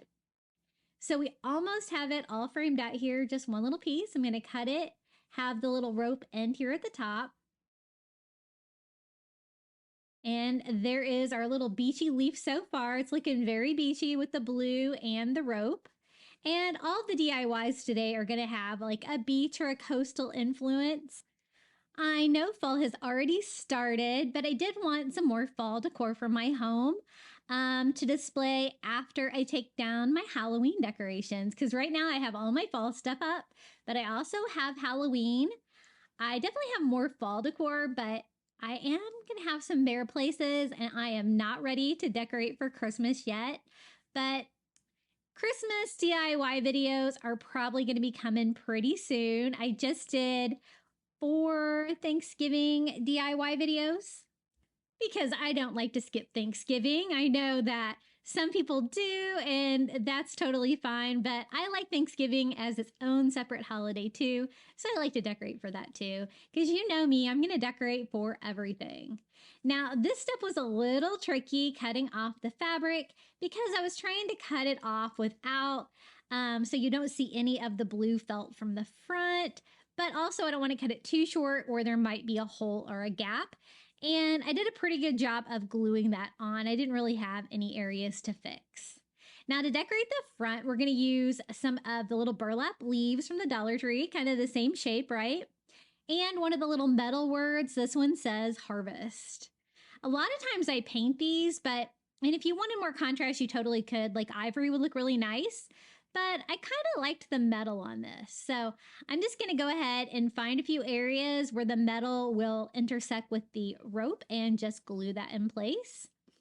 And I think that the galvanized metal definitely has like a coastal feel with these colors and textures.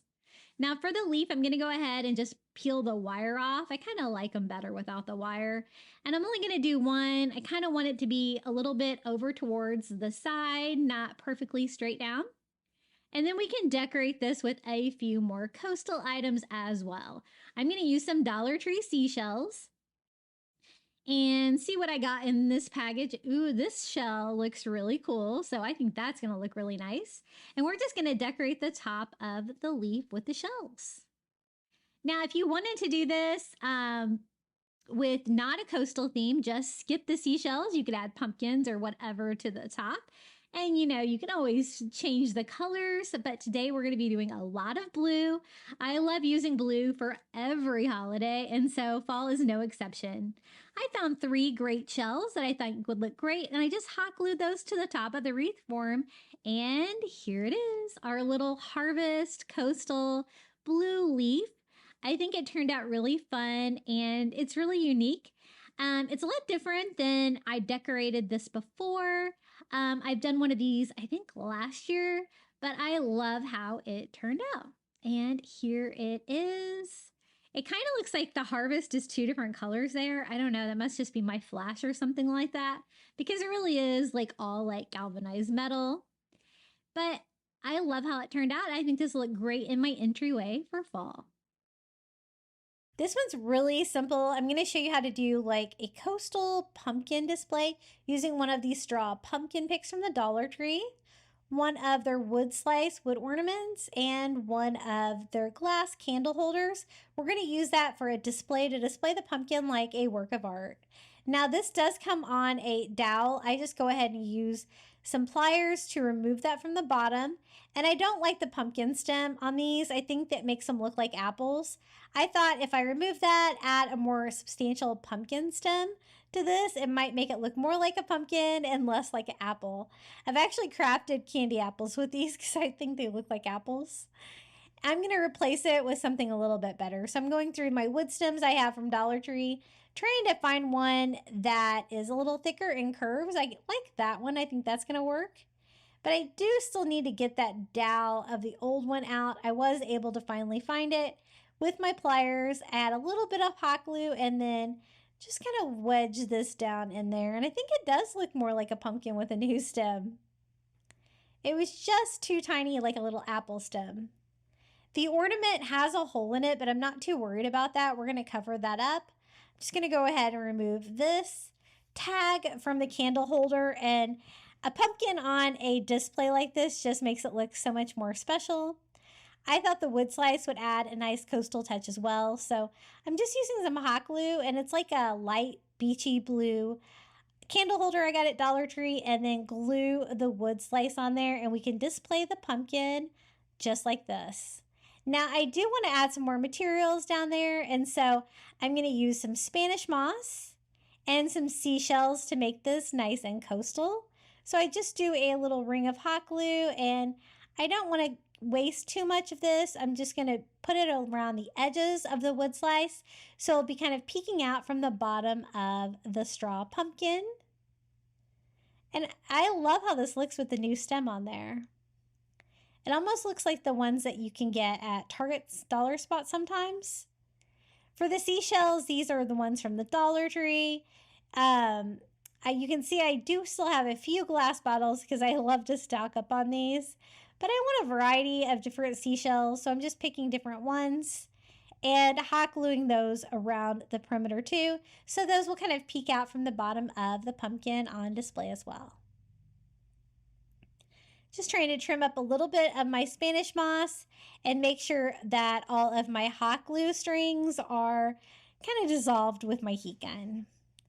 I'm going to go ahead and glue it on here so it stays in place. right here on the top. Now, I don't want to decorate the top of the pumpkin too much because I have the seashells and stuff like that at the bottom. So I'm just going to use one little tiny starfish. And I get these on Amazon. They're real little starfish and they're so cute. I'm going to glue an ivory one right here on the side of the stem just to give it a little bit more interest. And this is how it turned out. I think it looks so much better than it did before. The wood stem for the pumpkin stem is definitely a winner. And I really love how this looks. I really think the straw look of it, the pumpkin makes it look coastal already. And I love those candlesticks. I'm always DIYing and crafting with those. They're so versatile and there's so many different things that you can do with them. Okay, the next DIY, I wanted to try these little bamboo rings from the Dollar Tree and see if I could make a pumpkin shape out of these. Wasn't sure if this was going to work because they're super round, but I thought it would be fun to try. So I'm going to use 3 all the same size, and I'm just going to kind of work one in between the other one and then work the third one in there too, kind of making this like spherical shape like that. Maybe. And I thought we could try to make a pumpkin with open sides like that, but a round pumpkin, all 3D. So it's just a matter of trying to get it to stay together. So I was thinking it kind of needed something to keep it together, but something that I could still move the parts if I needed to even it out. So I decided a nail would probably be the best for that. So I just put down a piece of wood, I turned it upside down, and I'm just going to nail a small nail all the way through. Now, as you can see, that bamboo did not really like the nail. It did split, and we're just going to work with it. So the nail's all the way through like that. And we'll hide it in the end. You won't be able to see it, but I think that the nail was an important part because it gave me like that little pivot point. But for the other end, since it cracked so badly, I'm going to go ahead and try to do it with hot glue instead. Now, since it's going to fall over like that, I thought we needed to do some kind of a base to make it stand up. And I needed something round, so I'm going to use one of these little wood wreath charms from the Dollar Tree. I think it's going to be just about the right size. You could also use like the chunky one like that from the Dollar Tree if you wanted to. This one's a little bit flatter. And then we can sit it on there. It's going to kind of keep it in place and make sure it doesn't fall all over. It does say spring on there, so I am just going to go over that with some white acrylic. Paint that, kind of disguise my words on there. And we can keep building this little pumpkin out of wood rings. They have some really interesting crafting supplies like that. I think it looks really cute. Now, since it's fall, I thought we could do like a leaf base. Would be cute to decorate this with some leaves. So these are like the ivory leaves from the fall section at the Dollar Tree. And I'm just going to glue them on the wood base, kind of overlapping the edges, like the pumpkins sitting in a pile of leaves. And that's why I didn't really care too much about painting that spring sign, just enough to disguise the words that were on there. I'm going to do 4 of the leaves, one pointing out in each direction like that.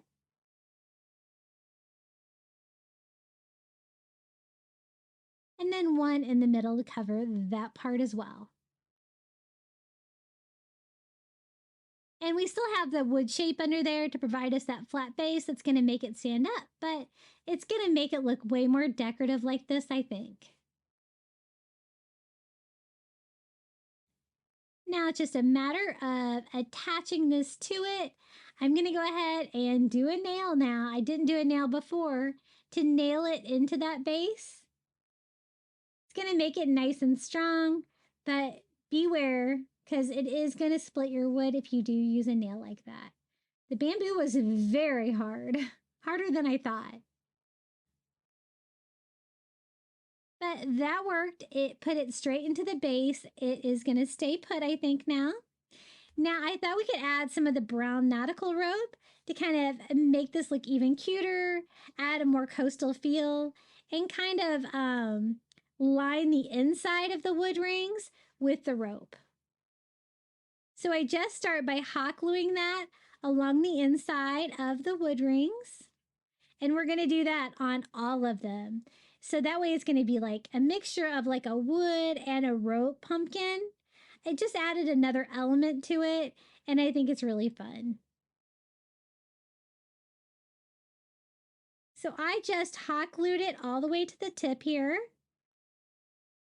trimming that down to size, and then I'm going to go ahead and do the same thing here for the other two rings. This was kind of an experiment, but I do like how it turned out. It's very unique. I was making this before they had any of the fall stuff out yet. So I was trying to think of anything like round or oval that I could make pumpkins out of. And so this came to me. And on these pieces, I'm just cutting down each individual side because I don't want to layer too thick rope over rope where it comes together in the center parts of the pumpkin. It's cleaning up any excess hot glue I have, trying to make that look a little bit cleaner, and then our pumpkin needs a pumpkin stem. I thought one of these wood stems from Dollar Tree would be perfect. I'm trying to find just the right shape and size. And I have that nail sticking up already, right? So I can just nail that nail down into the wood stem. It's going to be super secure. It's just a matter of getting it on there, getting my hammer inside the pumpkin, and nailing it on. Super fun. I wanted to do a pumpkin tendril, of course. I'm using some of that wire jute from the Dollar Tree and wrapping that into curly Q to decorate the top part of our pumpkin. And just wrapping that around the wood stem, having it kind of stick out the side like that.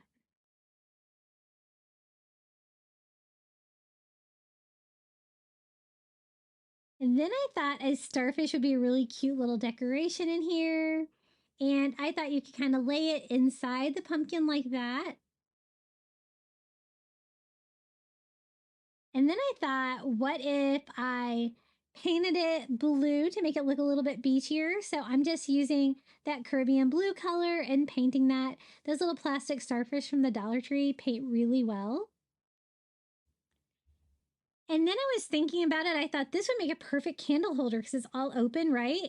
Everything's flammable, so I'll have to use a battery-operated LED candle from Dollar Tree, but using one of their little candle dishes like that, it would fit perfectly inside. So I just hot glue one of those right in the center of the base. It's going to make it even more interesting, I think. And pop in one of those little battery-operated LED candles. I'm still going to use the starfish, but I thought the candle would be a fun touch. So I'm just going to slide my little starfish in there too to decorate it as well. It kind of stays put in there, and we have our little wood ring pumpkin. It's very unique. It's kind of an experiment, as you could see, but I think it turned out really fun. What do you guys think about my little pumpkin candle holder with a little starfish in there too? And I did that because I was going for a coastal feel. But if you remove that, it's definitely all neutral and a really fun, creative little pumpkin DIY. Now the next DIY is super easy. I just picked up one of these wood pallet signs from the Dollar Tree, and we're going to make just kind of a square coastal pumpkin. The first step is just to paint it. I'm using my favorite color of blue with apple barrel, the cloudless. I get this on Amazon. You can get it for Prime and it's super cheap, or sometimes at Walmart. But it's a beautiful beachy color. You don't really have to add anything to it. It's that perfect soft beachy blue. And I go over the front of the palette. I am using a brush so I can kind of get in between all the different grooves of this. And then I'm just going to use some of those little mini Jenga blocks from Dollar Tree to make a stand because I want it to stand up on its own. So I'm going to need a total of 4, I think, down here for the stand. I was trying to decide if I should have these on their side, and that's what I ended up going with. That way it'll slightly lean back and I won't have to worry about it tipping over. But I also wanted to stick out further too, so I glued 2 together like that. So a total of 4 and then I also need one at the top because I just need somewhere to attach the pumpkin stem. And I want to hide that on the back as well, so I just attach that. And since this is a standalone pumpkin, I don't really want you to see all the unfinished back of this, so I might as well paint it too. So once I got all of the wood attached to it, I'm going to paint it now. I always find that the wood on wood glues a little bit better if you don't worry about paint first. Just on the raw wood. And I'm just going over my DIY stand, anything that you might be able to see when this pumpkin is standing on its own. And this was such an easy fall DIY. I'm just going to add a few coastal touches. I have some of these sand dollars from the Shore Living line at Dollar Tree. And they're not real sand dollars. They're like a plastic resin as well. I'm going to have it go this direction. It's going to fill up most of the pumpkin. And so I think that's going to look really cute. I just use hot glue to attach it right about here. And then I also picked out a wood stem, one that kind of curves a little bit to the right for my pumpkin stem. I get these at Dollar Tree as well. And if I glue it onto the Jenga block like that, it will kind of go off to the side. And I think that's going to look really good. Now, it was a little simple, my little square pumpkin, but I thought I could add a few more coastal touches just to give it a little bit more oomph. So I'm just going to take a little bit of Spanish moss. Dollar Tree has not been getting that in for me, and I'm almost out. That's all I have. And I am going to just attach it with hot glue. I do want it to be a little bit asymmetrical, so I make it a little bit higher on the left and trim it up a little bit. I thought we could do that to kind of look like the beach. You kind of see this stuff, you know, the seaweed on the beach that washes up. And a lot of times there's seashells in it too. So I'm going to add some seashells. These are the little tiny seashells.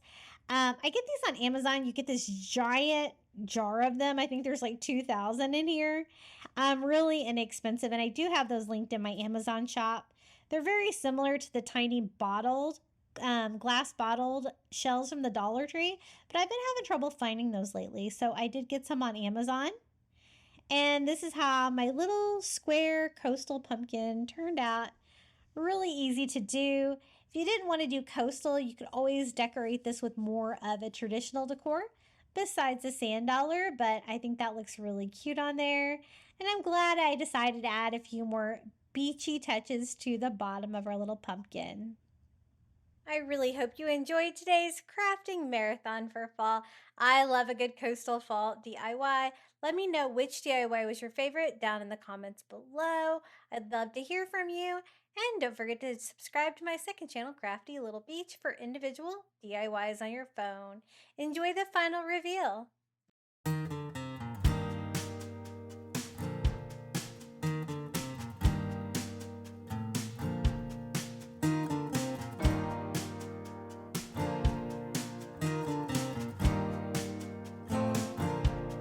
Open up the window.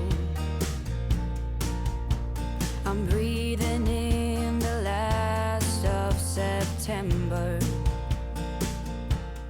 I can feel the wind blow, and the late summer sky is like a giant ember. Everything is turning into gold when the autumn leaves are playing chase. It puts a smile up on my face.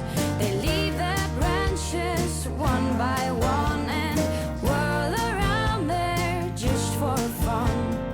Some are faster, some are slow, and some are high and some are low, dancing through the last days of September.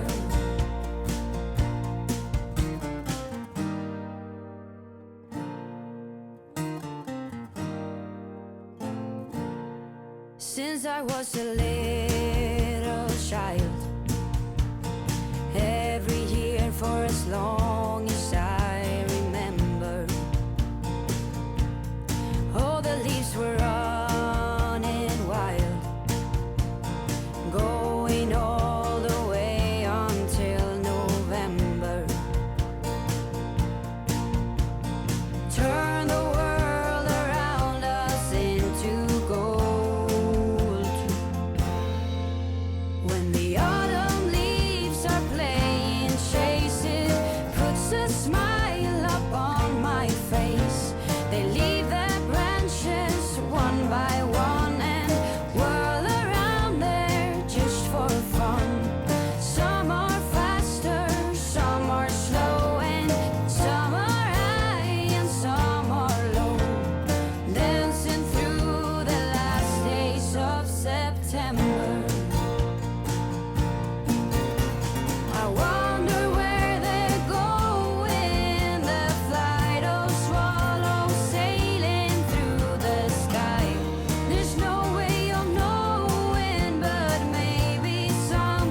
September.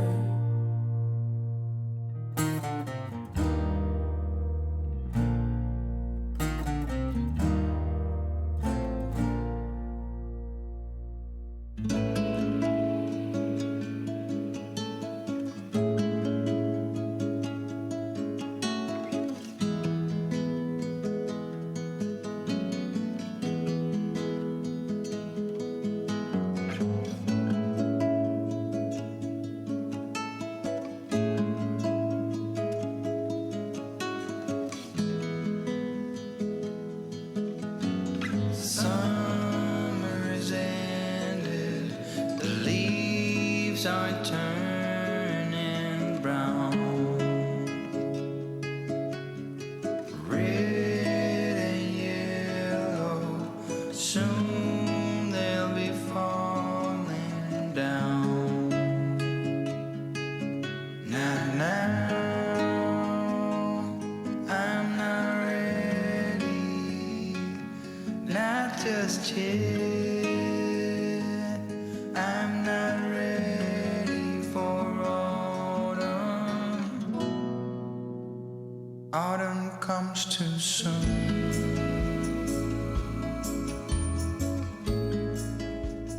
Autumn comes too. Thank you so much for making it all the way to the end of today's video.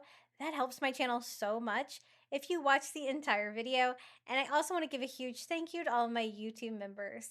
Thank you so much to Melinda Elizabeth, Jamie Job, Janae Farrington, Pamelia Wren, Donna Schreiner, I Am Mojo Jojo, Maren Christensen, Adrian Brolt, Debbie Middleton, Donna Tanner, Kim Rogers, Maria Cruz Pagan, Pal Puppy Life, Renee Albanese, Lori Hollingsworth, Mindy Hupp, and Jenny. I appreciate you all so much. If you would like to become a Crafty Beach Bum member, all you have to do is hit the join button next to today's video on your phone or computer. You're going to get early ad-free access to my content here on YouTube and a badge next to your name when you comment down below. And have you been crafting? We would love to see your DIYs. Make sure to share them with us in our private Facebook group. I always have it linked in the description of my videos. Now, I know this was a lot of fall crafting inspiration, but if you would like even more fall DIYs, be sure to check out one of these DIY videos right here. And until next time, happy crafting for fall.